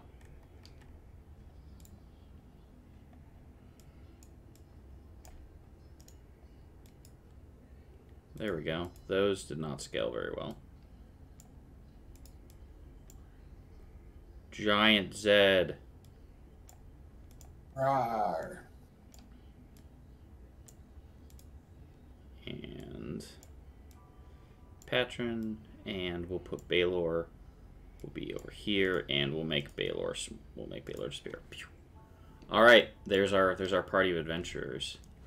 So as you enter this area, the entrance to this tomb stands in what was once a large paved plaza. I'll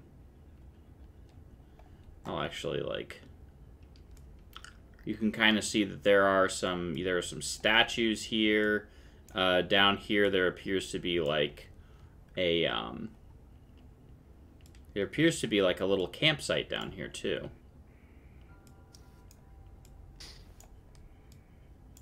Which I can bring like down into this area.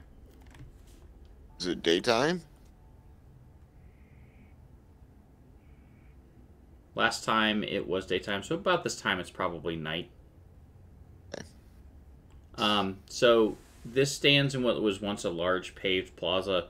The remains of a fountain are all little more than stone circles set into the ground in a crumbling hole that leads to a deep well below.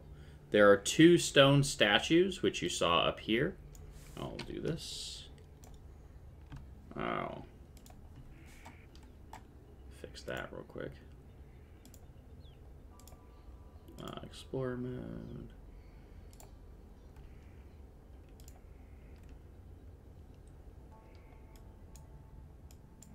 I'll move everyone up here.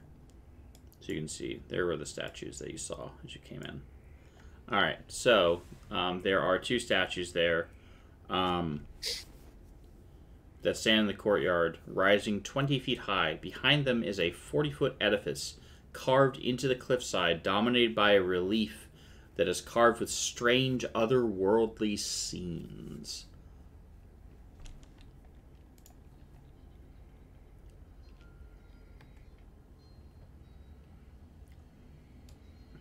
So what would you like to do?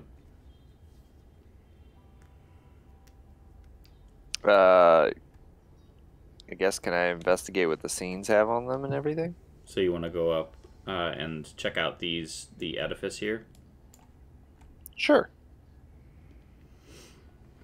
So it'll be up in this area over here. Also, guess who doesn't have dark vision? Is it you?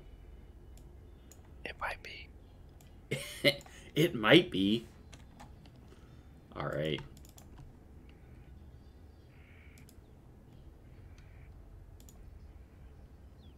Oh, never mind. I moved once it fixed it. Oh, excellent. That or you fixed it.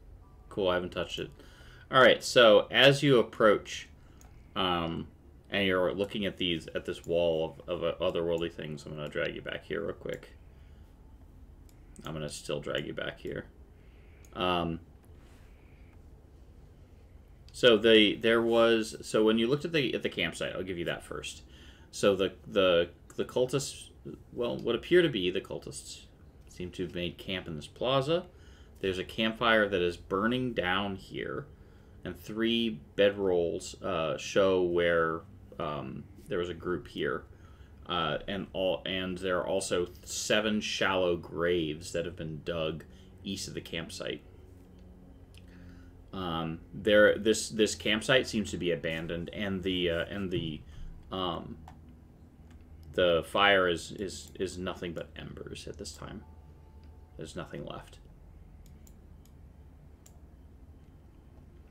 As you approach the statues, you hear a sudden sound of grinding stone as the colossal figures turn their massive heads. Their shattered features stare down at you. 2 voices issue forth in unison, booming out erupt as if erupting from the deep earth. Halt! You come before Didris, I, the Aether Walker and conduit of clairvoyance. Behold ye now his wondrous triumphs. Didris extends his wisdom. Didris offers you his knowledge. Which do you seek?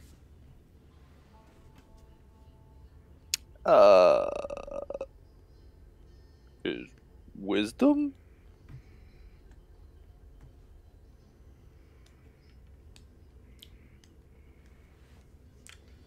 Didris shall grant you that which you seek, but only if you continue to heed him and show him his proper respect. And with that, the two heads grind back and revert to their original positions. Okay. Now, as a dwarf, I know some stonework. Mm-hmm. That's some weird stone. Definitely, these are animated stones. You said you wanted to see the relief that was carved over in this area. Correct. So you can see behind them that there are these otherworldly things. There seems to be villages that are shrouded in these mists, and above these mists is this colossal castle that seems to loom over them. Ships sailing through the stars, and green-skinned warriors flying on the back of red dragons as well. There are again many strange things here for you to see. That it seems to be glimpses of other worlds.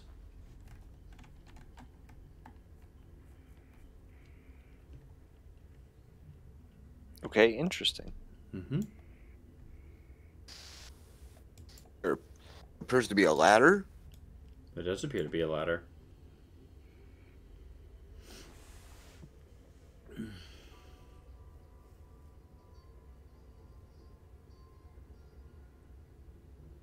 What would you like to do? Suppose we should go up.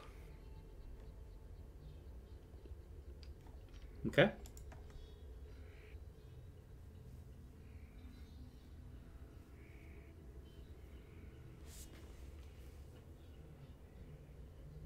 And there's a door. Yep. So it seems that there seems to be, like, on the walls, this kind of, like, glinting, glamoury, like, almost like a hologram of, like, along the walls of gilded, the gilded carvings and silver censers. There even appears to be an illusion of, like, a fire in these silver censers.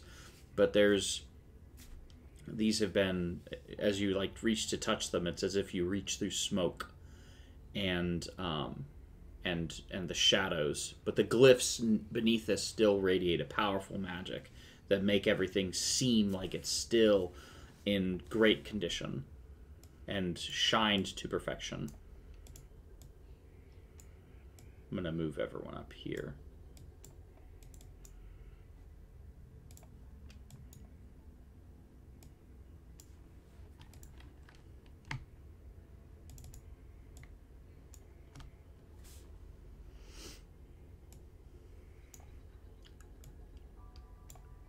All right.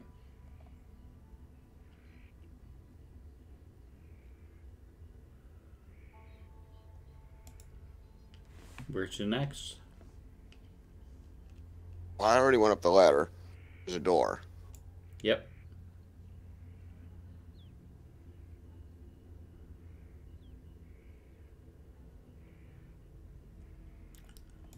Are we going up? Sure. All right. Boop.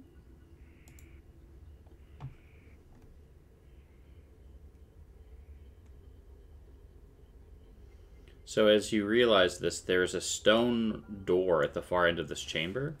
that hangs slightly ajar.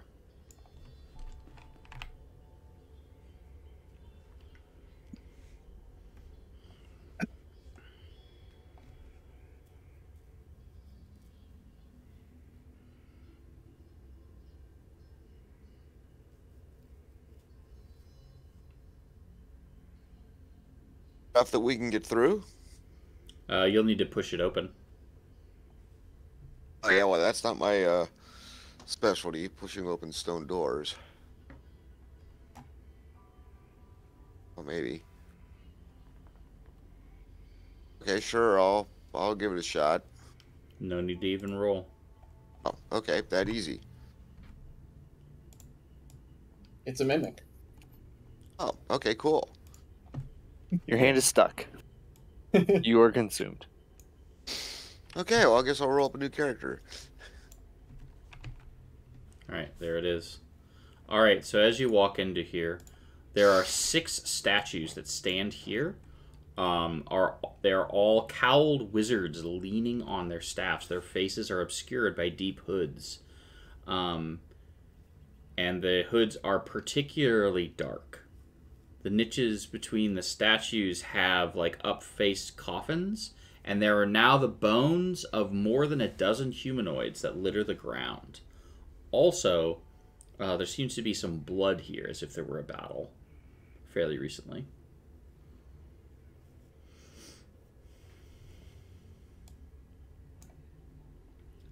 Okay, interesting.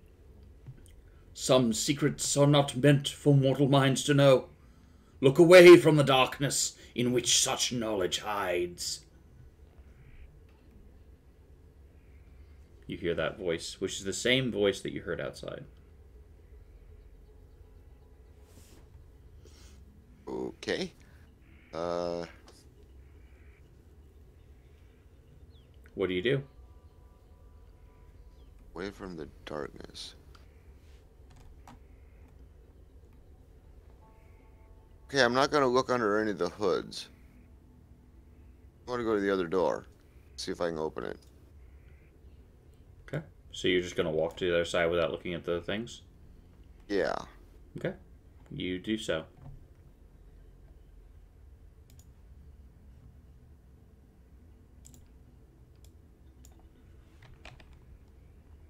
You're able to open the door. Before you go in, what is everyone else doing? I'm gonna follow Mordok. Why am I leading? I don't know. Me either. Where's our tank? Dead? What?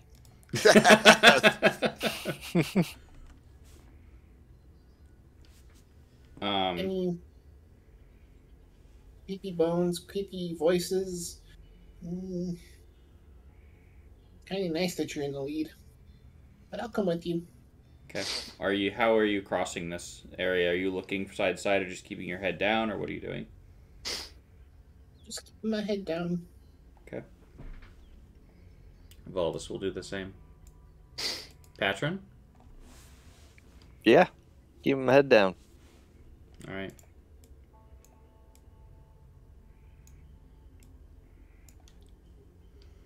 So I guess we're moving into this next area. Sure.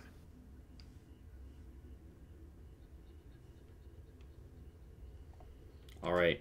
So this chamber is a high vaulted dome with a deep inset ledge circling the room, 10 feet wide and 15 feet up.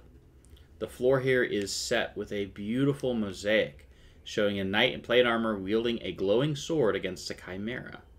The word safe is written in chalk on the door that leads to this area. Okay. I have an idea. It's brilliant.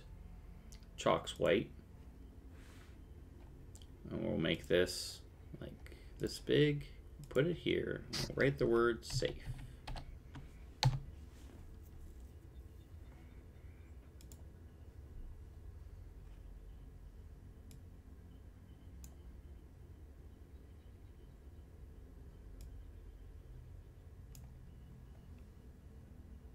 Maybe I'll make it a little bit bigger.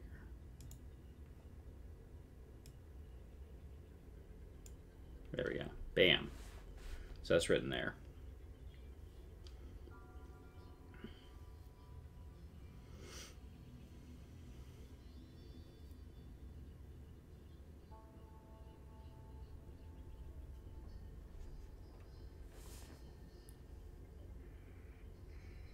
So when you enter this room, I need for Zed and Mordok to please make perception checks.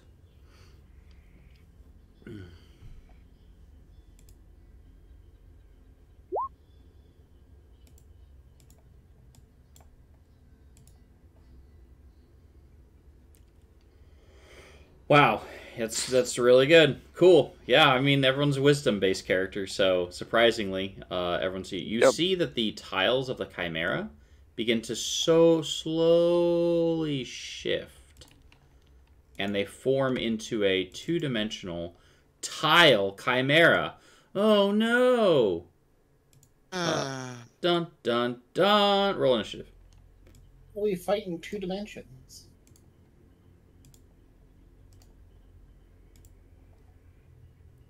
I like how there's not actually a picture of this. There's just the animated tile Chimera. I'm upset that. I mean, it's 2-dimensional, so like we either wouldn't see it, or it would just be laying on the ground.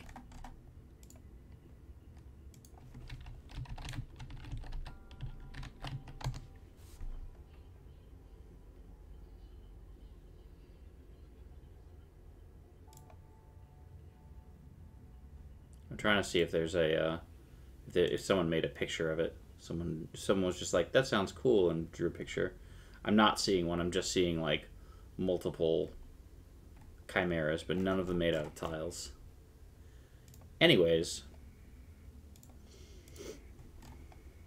real quick, we're gonna go ahead and put this on, and then we're gonna go ahead and send in the battle music. Hey, you know who didn't roll initiative? This dragon. Oh, this? Hey, look, everyone goes faster than the animated tile chimera. Enjoy the... Shocking when it rolled a 1. Oh, well, enjoy the beatdown. Zed, you're up. Don't like me first. You know, we'll just do what we do best. Yeah. 15 hit. Yes. 6 fire. Okay.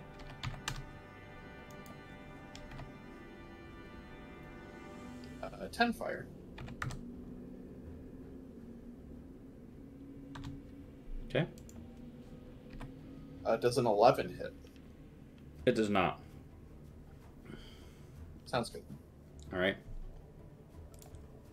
Mordok. We're going to move over there. And then we know the drill. Gong. He's wounded, yes. So how wise could an animated tile be? Well, that's a terrible roll.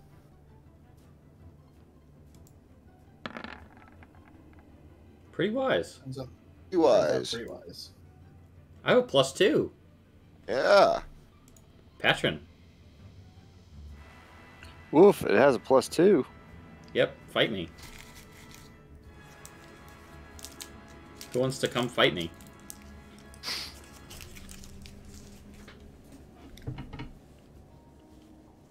Means that's right here. I think I'm gonna use.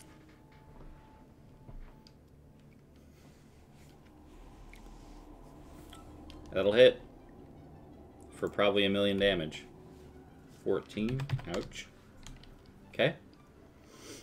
Next attack has advantage, Oh, hang on. and a second. I'll Let me mark pass that. it on. Alright, so I'm going to use this as the guiding bolt. Alright. And Hey, it's Valdis' turn. Valdis doesn't know what's happening. Valdis will move here. Valdis will use Acid Breath because that's what Valdis does.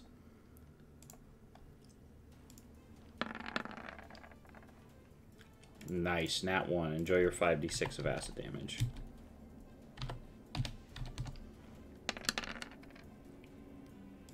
Enjoy your 20 damage. Tile Chimera. So Valdis over here should be at 33.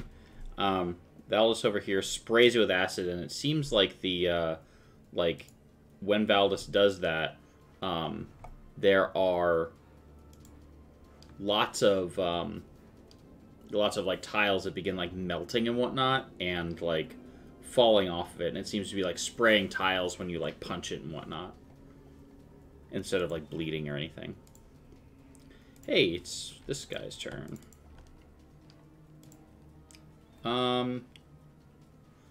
Yeah, alright. My turn.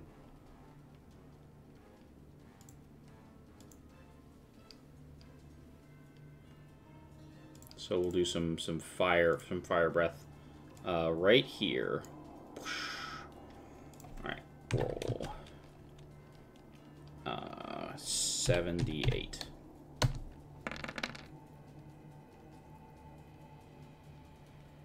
Oof. Did you biff it?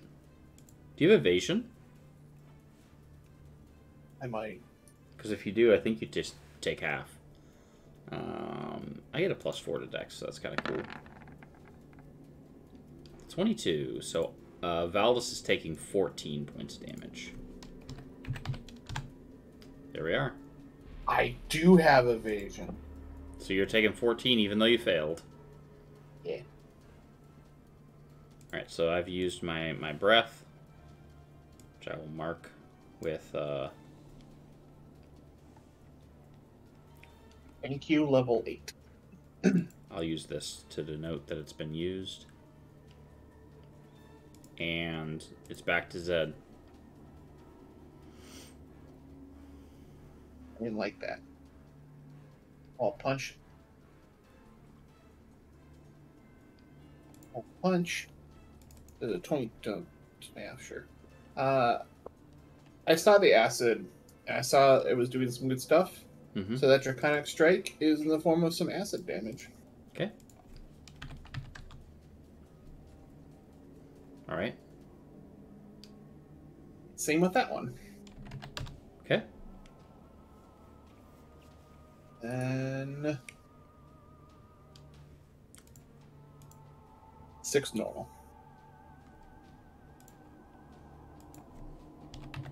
Okay. Alright, Mordock. Who I just skipped.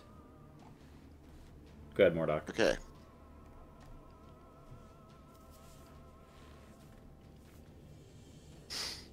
How wise can a set of tiles be? They're clearly Mahjong tiles. Clearly.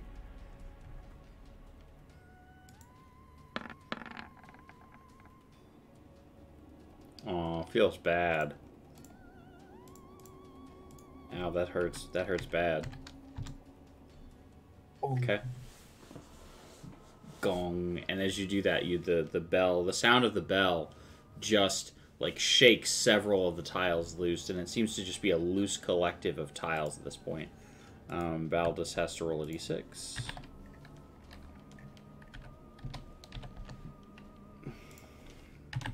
You skipped over Patron. Oh, sorry. Sure did. Hey, Patron, you want to go? Sure. Okay. Says a loose collection of tiles now. It seems to be like having a rough day.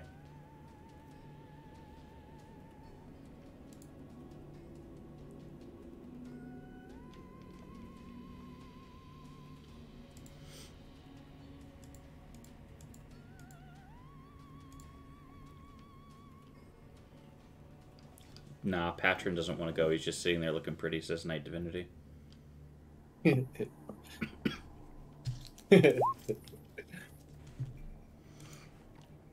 Roll that beautiful save footage. I don't wanna.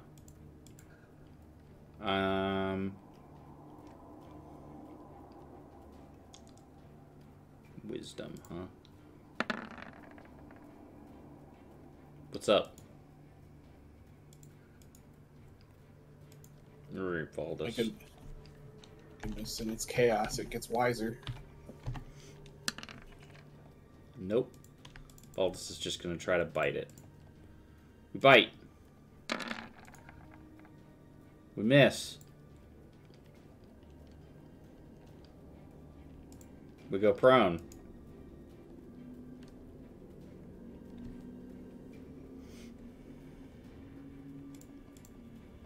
Alright, time for the tile chimera.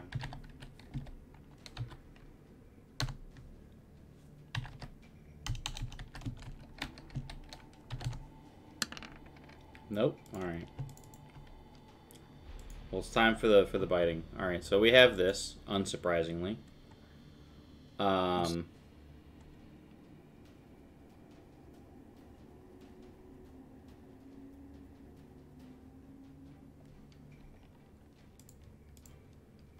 And I'm going to so first we're gonna bite Valdus. That will hit for, ouch, 8 damage. And then we will use our horns and our claws against Zed.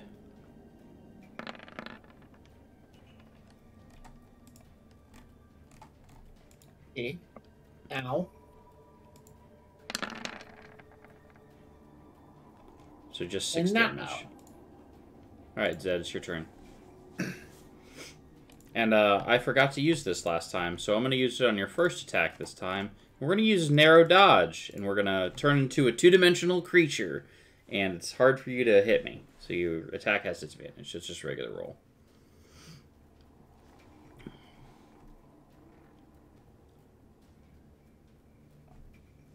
Alright. How about 24? It, like, turns itself, like, sideways like this, and you're just like, punch it anyway. Yeah. And just kick it. Yeah, you just kick it. All right. For 10. Ouch. Do it again. 15 hit before. Yep. For 5 more. Yep. And one good swift roundhouse. That'll hit. And with a clitter, clatter, clatter, clump, all the tiles go falling down into a bunch of pieces. And that's it. Hey, yeah. Give Valdus a pat on the head. He gets up.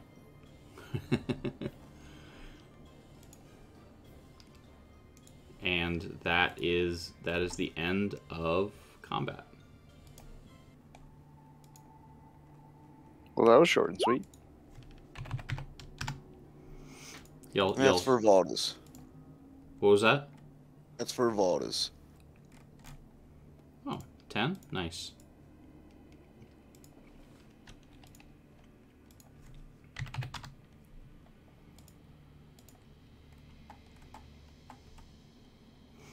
So she just kind of like looks at you, and it's just like looks at you like, all right, thanks.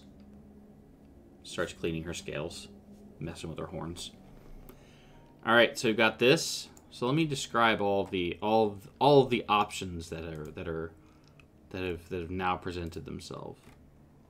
All right.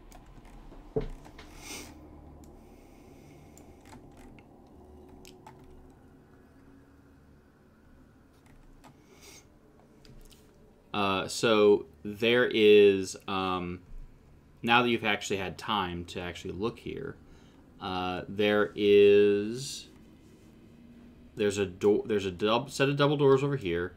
There's a door up here that's marked safe. And these doors seem to be bulging noticeably out of their frame.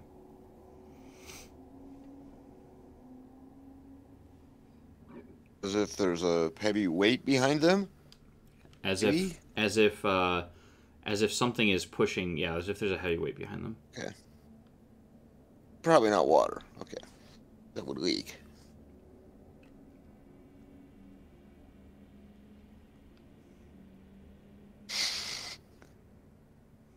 Is door marked safe and a hallway angling? Well, I'm thinking safe is probably good for me.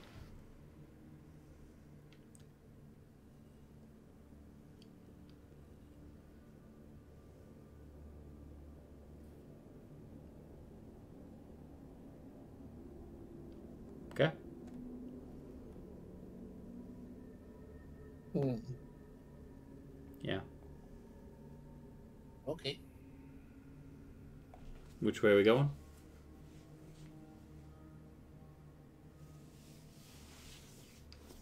I vote for safe. Sure.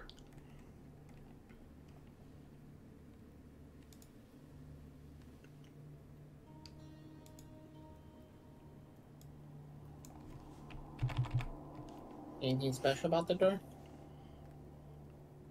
It's just marked safe. Alright. So in here there is a there is a well in here, which it seems like there are there's a well in here that seems to be dry. Like all this, like it seems to be like dusty in here. The sides of the well have been and on the floor next to it are covered in bright red mushrooms. They have a watery. And Baylor's not here. Yeah, they have a watery sheen, and are like blood red. Well, well, well. What do we have here? I get it.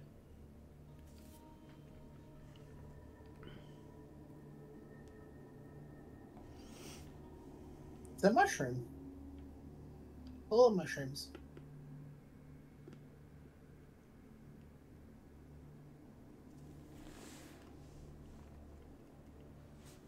What do we want to do here?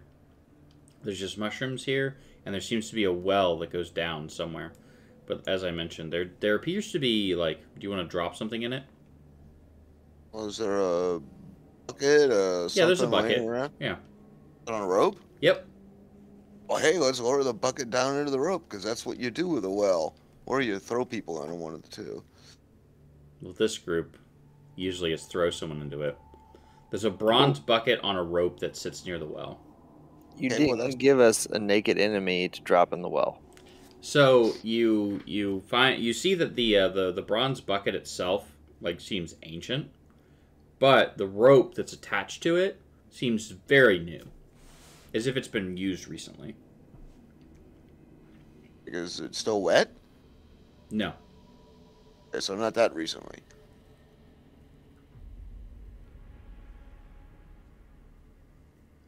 So the So room's marked safe. There's no camping provisions or anything in here.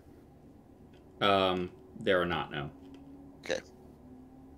They may camp in here. Well, they may You camp can outside. see that there is like the remains of like some torches and like a small fire and like wrappings and like bandages and stuff. Like this place was used, like this location was used to like, Safe. yeah, it's safe, and it was used to like patch people up, and like they rested here. Okay. So stickers, bar wrappers, that kind of stuff. That well placement and the stone pattern makes it look like an eyeball. Yeah. So you're putting it into the Yeah, well. we're Then? gonna. Yeah, sure. Why not? Okay. What bad thing can happen? Oh wait, You drop the bucket in. we lower the bucket in. You lower the bucket in. It hits the water. You pull it up. And as I mentioned, the sides of the well and the floor are covered in these bright red, blood with seemingly blood-covered mushrooms. As you pull them up, as you pull up the water, you notice that like it's full, and as the water like kind of sloshes off to the sides, it seems to evaporate.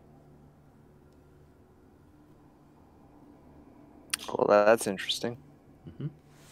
Okay. As you're pulling up the bucket, it's full, and as it gets to the top, like it's like 9/10 full.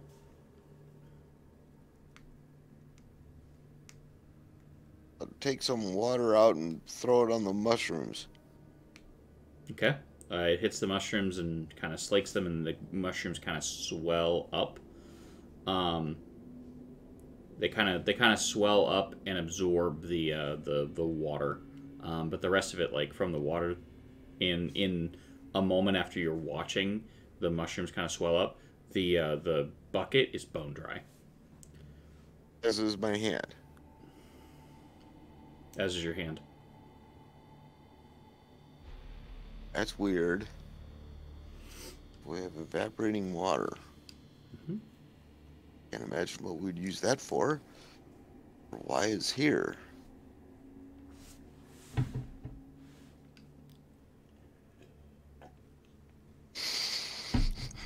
Okay. So the water sucks all water. All right. What do you want to do?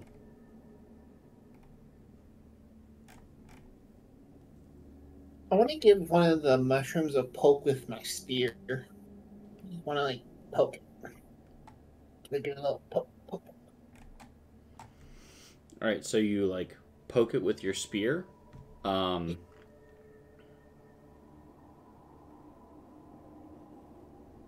me see something real quick.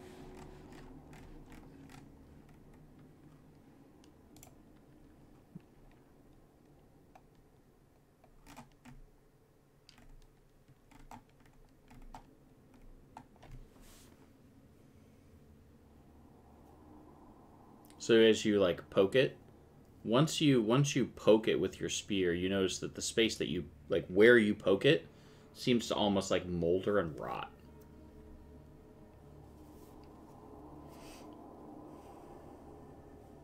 Like very shortly after.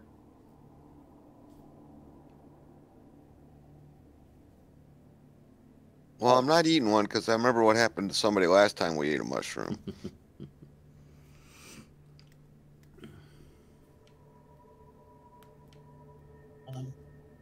Yeah, probably wouldn't recommend.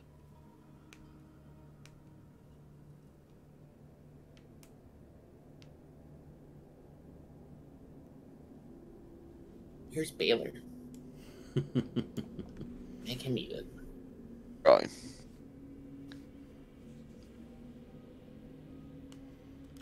What do we want to do next?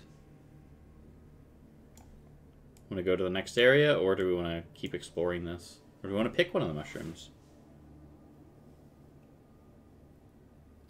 I'm not messing with the mushrooms. I'm ready to leave. We have a mystery that we have evaporating water. The only way of, well, I can apply physics to D&D, so. Magic. Oh, science. Yep, magic. FM. Yeah, I'm leaving. There's nothing I don't think there's anything in here. I'm not gonna try to open the doors that are obviously ready to break. They're holding back some weight. So that kind of leaves this angled corridor.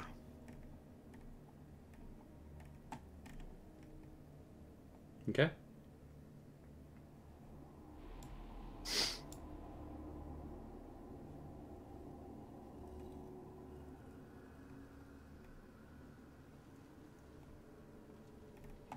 All right, 1 second.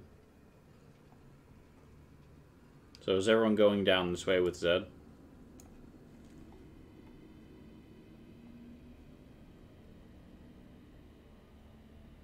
Is that a yes? Sure. So the hallway. At least Wallace is. All right. This hallway slants down sharply, dropping 15 feet over its full length.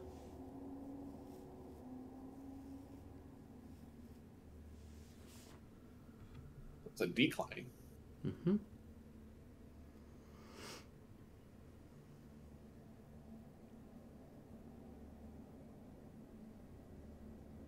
All right, 1 second. Hang on. Zed, go back.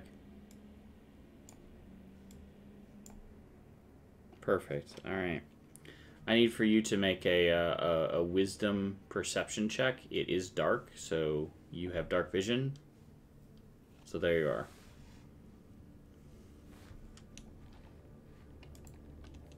Just a normal roll for me. Yep.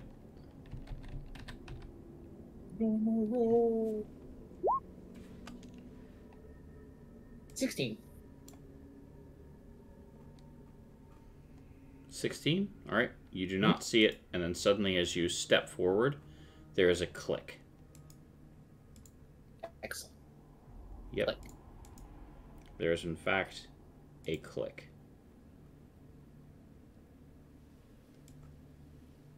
I'm going to use this.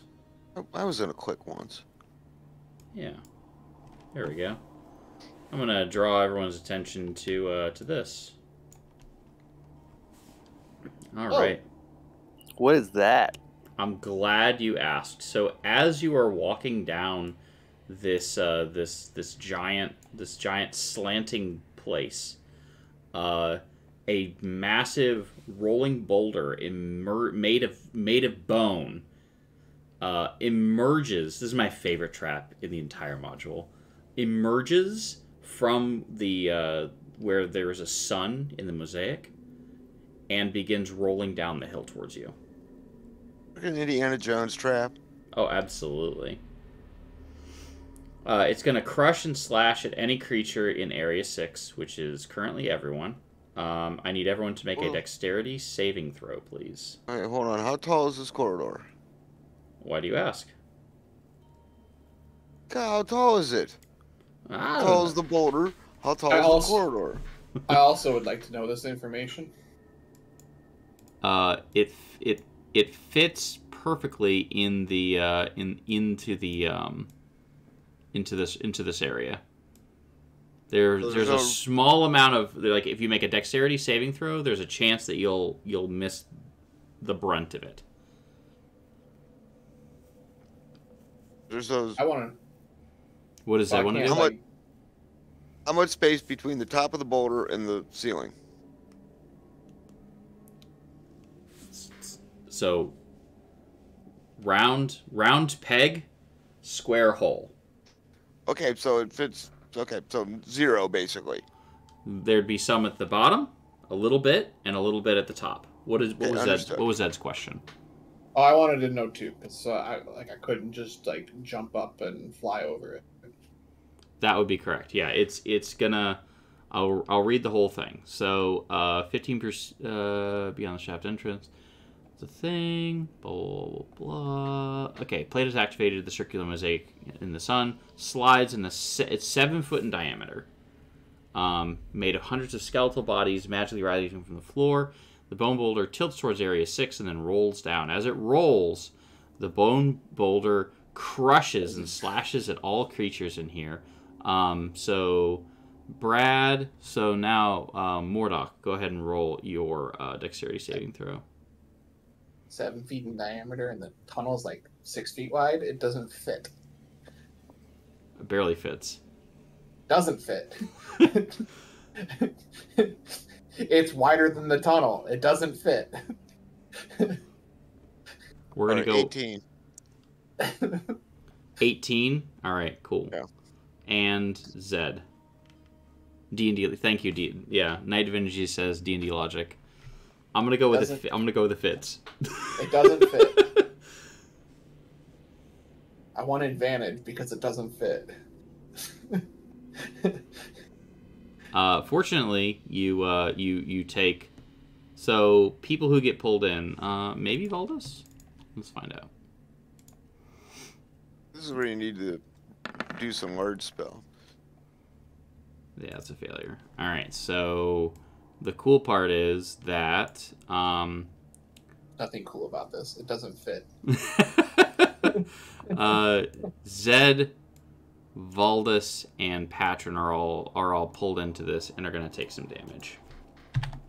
All right, so here's the initial damage. As it hits you, it pulls you into the thing, and it's going to slam into this wall over here.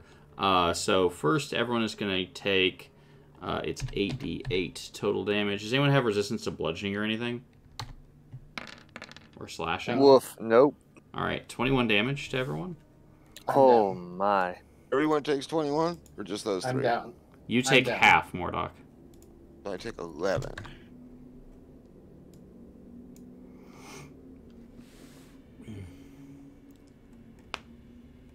So you said you're down? Mm-hmm.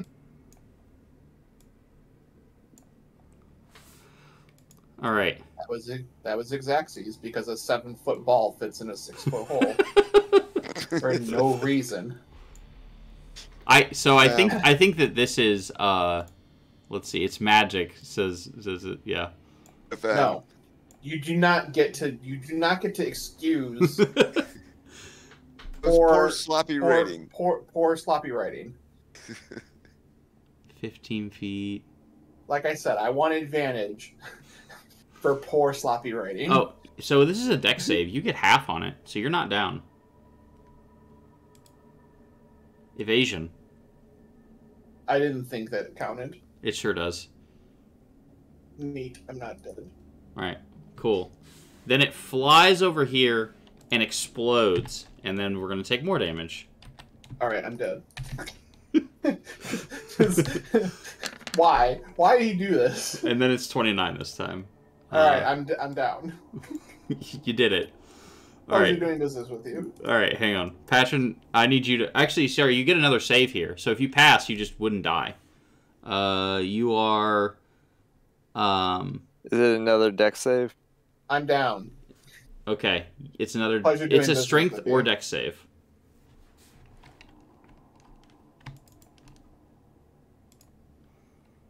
Hey, you bust out. You bust out before it slams into the wall.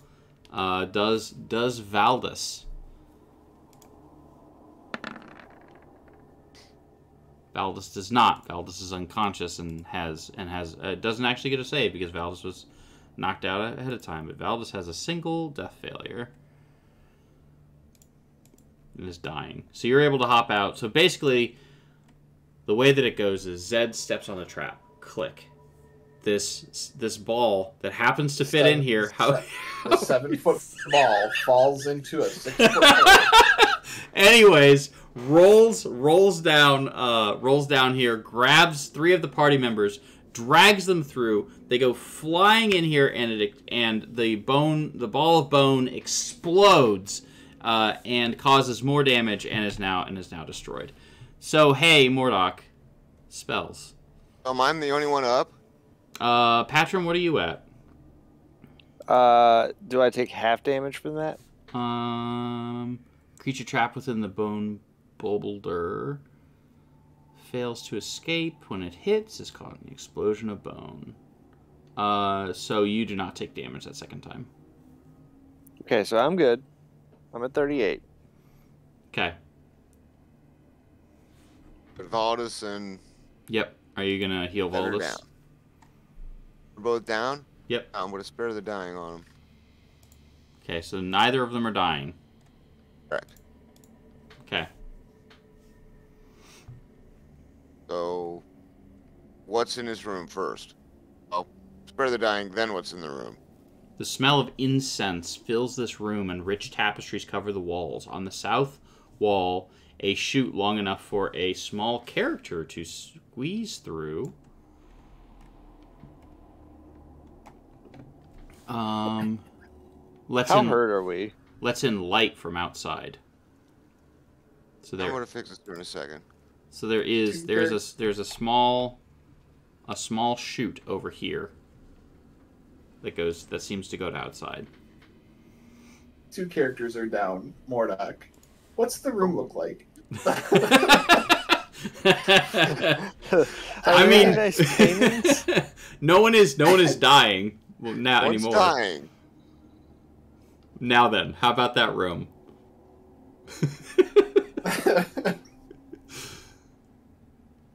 Relax, I got this. Okay. I'm glad you maintain a brand. Yep.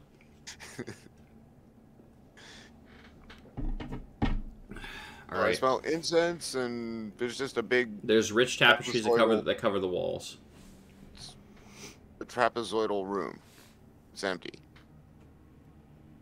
Yes. Okay. What's this over here? There seems to be like big doors over here that lead to somewhere. Okay. Okay. So we're going to do. Where is it?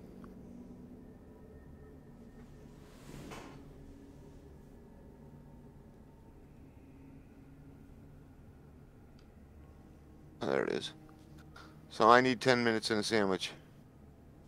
10 minutes in a sandwich in chat.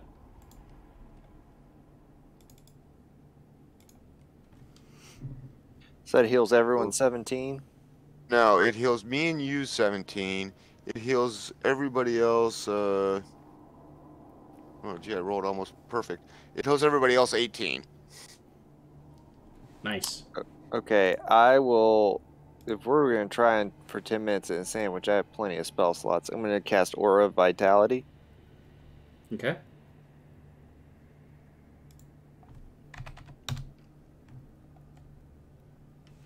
Can you link the spell? I don't know what that means. That's sphere. Is it around you? From you. Okay. Until the spell ends. Essentially, I have 10 uses of give 2d6 out. Okay. So Oh, basically, that's better than mine, but that's okay.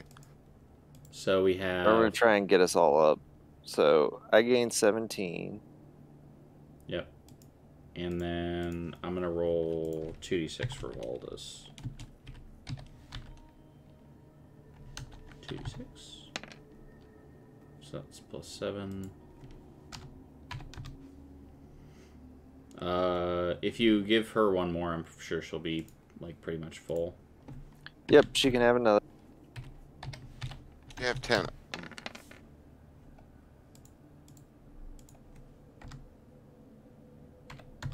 Yeah, almost 31. That's fine. All right, Zed, how hard are you? I'm at 18 out of 51. At 4 more. At 10 more. Two. Add another 10. That's 42. How close are you? 42 out of 51. Add another 4. 46 out of 51. So Valdus got 2. Yep. That's 4. So that's 6 total you've used. You have 4 more. Add another 9 to your stuff. I think that Right. puts that at full. Yep. All right, Only need- Mordok, how hard are you? 6 points away. Mordok 6 points away. Yep. Look at that. Bang. Party's healed. Okay. How many uses is that? 1, 2, 3, 4, 5, 6, 7, 8. I'm gonna use one on myself. Perfect roll. Perfect roll. That gets me to max. Hey, give me 1. Gives you Who- 1, who 2, needs- 3, 4, 5, I got one 6, more. 7, 8, 9. Yeah. 1 to Valdus? I thought you just gave Aldous the last. Nope, sure didn't. Baldus was almost. He had 31 out of 33. Perfect. Look at that. 7. 32. Or sorry, 33. That's how math works. Full heal. Whoa, that's interesting. When you get a critical fail and a critical. It makes Like- it blue. Yeah. That's cool. All right, there we go. Maybe that's just like, yeah, stat average. All right. We all visited the Pokemon Center. Yep. Do, do, do, do, do. And you get some hit points. And you get some hit points. Wow. Yeah, we're not going to talk about that.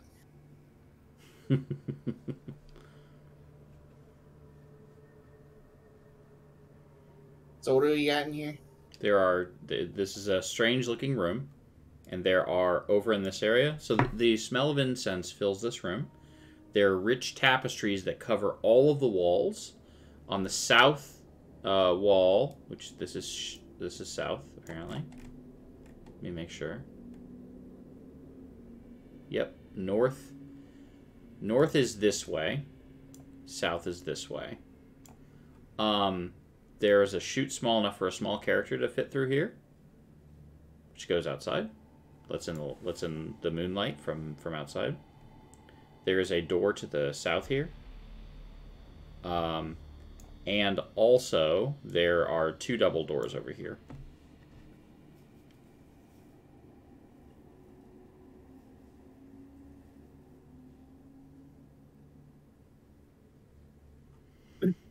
I'm guessing everyone wants me to go use the small tunnel, right?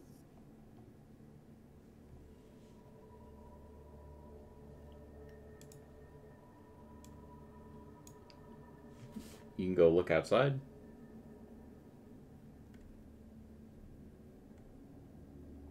All right.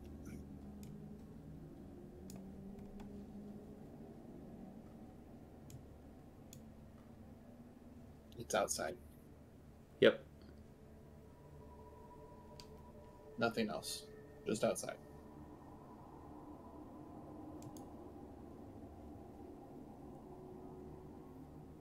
Is there anything here? Nope. Just goes out. It seems to go outside. So another way for you to escape if you needed to. Neat. All right. So southern door or the double doors. This is not south. Or yes, you're right. Hang on. North, east, whatever. The door that is down here. East. Yeah, this. So we have 2 double doors here. So double door here, here, and then this door that is not south. So I have a stupid question. On all the rubble that all these skeletons made, is there any cool stuff? I feel like there should be.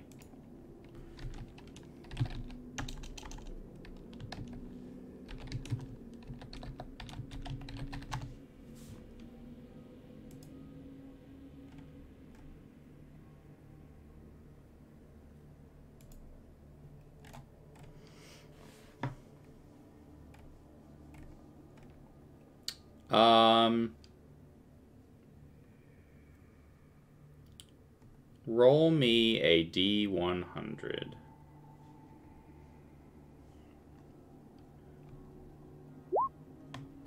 $62. 62.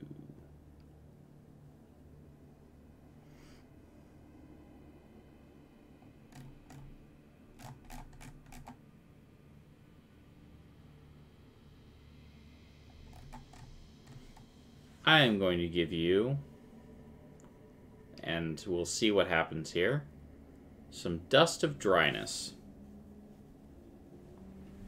It's a little bag of dust of dryness.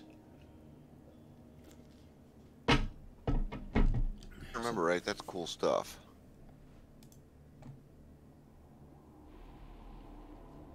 Patron says, neat, how can I break this?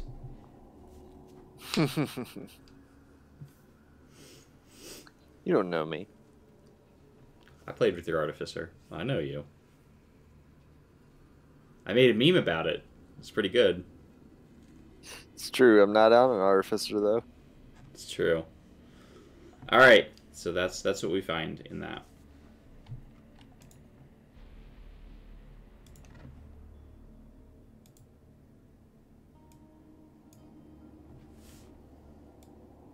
So do we want to go through the double doors or the doors that are down here? Closer to the little doors. We're gonna go with the little doors. Okay, we got it.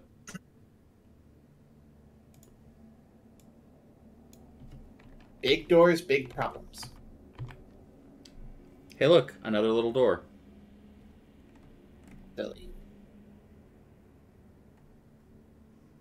Alright.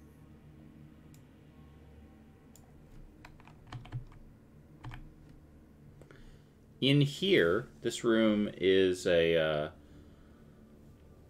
antechamber. There are dusty shelves and tables that are now empty. Scrolls and tomes that were here have been looted long ago.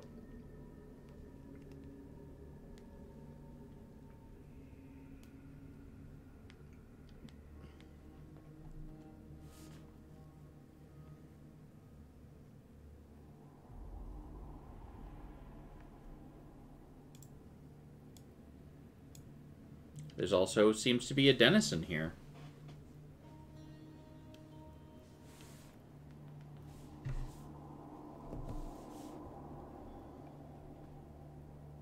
And she speaks to you as soon as you open the door, and she demands.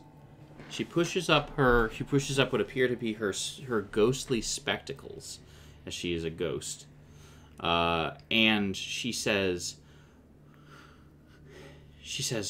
"Why? Tell me, you there? Why have you come here? You plan to loot the great library of Diderus? To steal his great and powerful tomes of knowledge of the arcane? Why have you come here? Speak your purpose immediately, or else I will call the guards." Okay, Karen. No, I'm not here to steal anything. We're looking for, this person in white or purple. I don't remember. But we're looking for someone, and I happen to stumble into this room with you. You got a lot of neat books. I like books, but I don't want them. I am Ilda, and I am the caretaker of the great library of Diderus. You can see that there are multiple tomes, and she gestures to absolutely empty shelves. Multiple tomes on everything. Scrolls, more ancient than even the Netherese. Yes, this is the height of Arcanum on the great realm of Toril.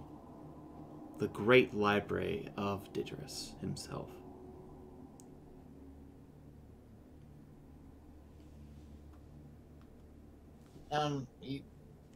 You pointed to an empty shelf. What?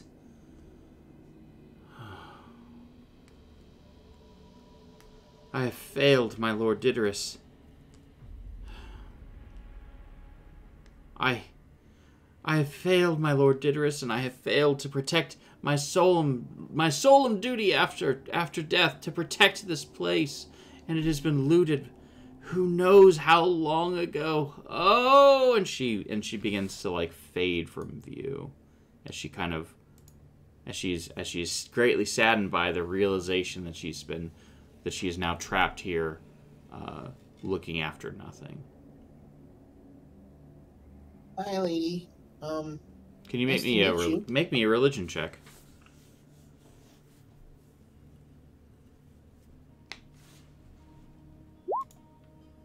Well, Maybe there's some way you could help her.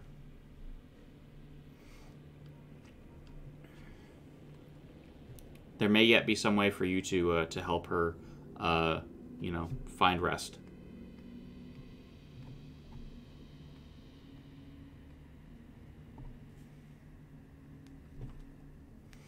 so I look back to the group. so there's this ghost lady in here. She's sad. He thought she was protecting a bunch of books, but there's nothing there.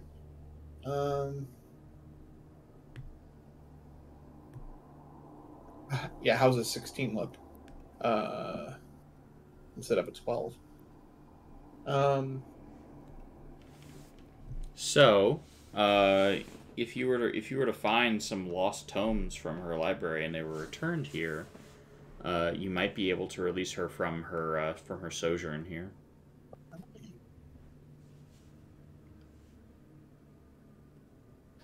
We can maybe do that if we run across something that's not really cool. The dusted dryness is super cool. It is very cool. 15-foot cube. Yeah, Maybe I'm a little worried about it. Well, I just hope we don't run into a water elemental or something. It'd be pretty bad. That'd be a bad day for them. Yeah, they would have a rough day. What was the question said? Did we give the White Dragon both the books? Or just Yes. one of the books? Oh, both? Okay, no. Never mind.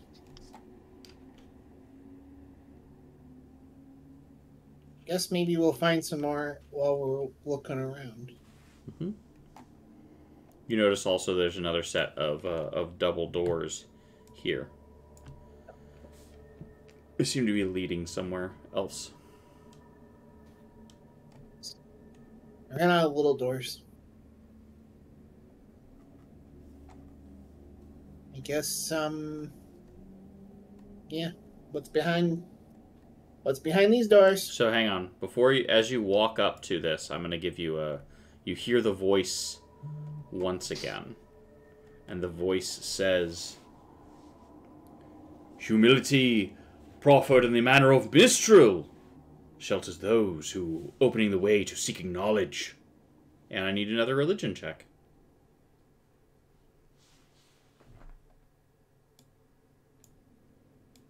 How about nat 20? You remember in your studies that the fallen ardent among the fallen goddess Mistral involve turning the head downward while raising the hands above as if holding a lamp.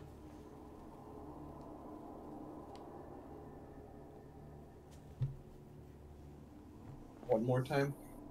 So you remember in your studies as a monk that there is a holy gesture among the adherents of the fallen goddess Mistral involving turning the head downward as if in solemn prayer while raising the hands above as if holding a lamp. I'm going to lower my head, put my hands up in the air. You're going to walk towards the door? Like you just don't care. Okay. You do so.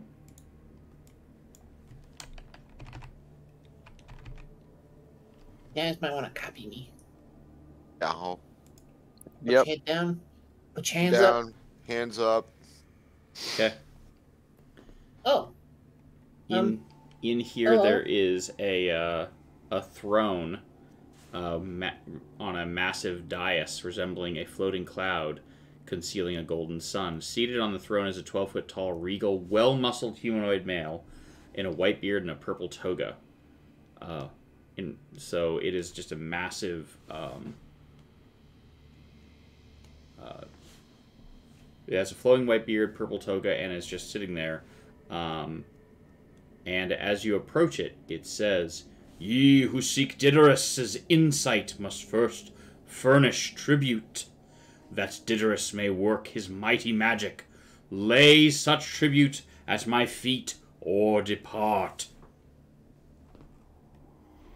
You can see that around him are scattered various like tributes. So there's silver necklaces, there's small treasure piles, some clay pots, and also like some potion bottles as well.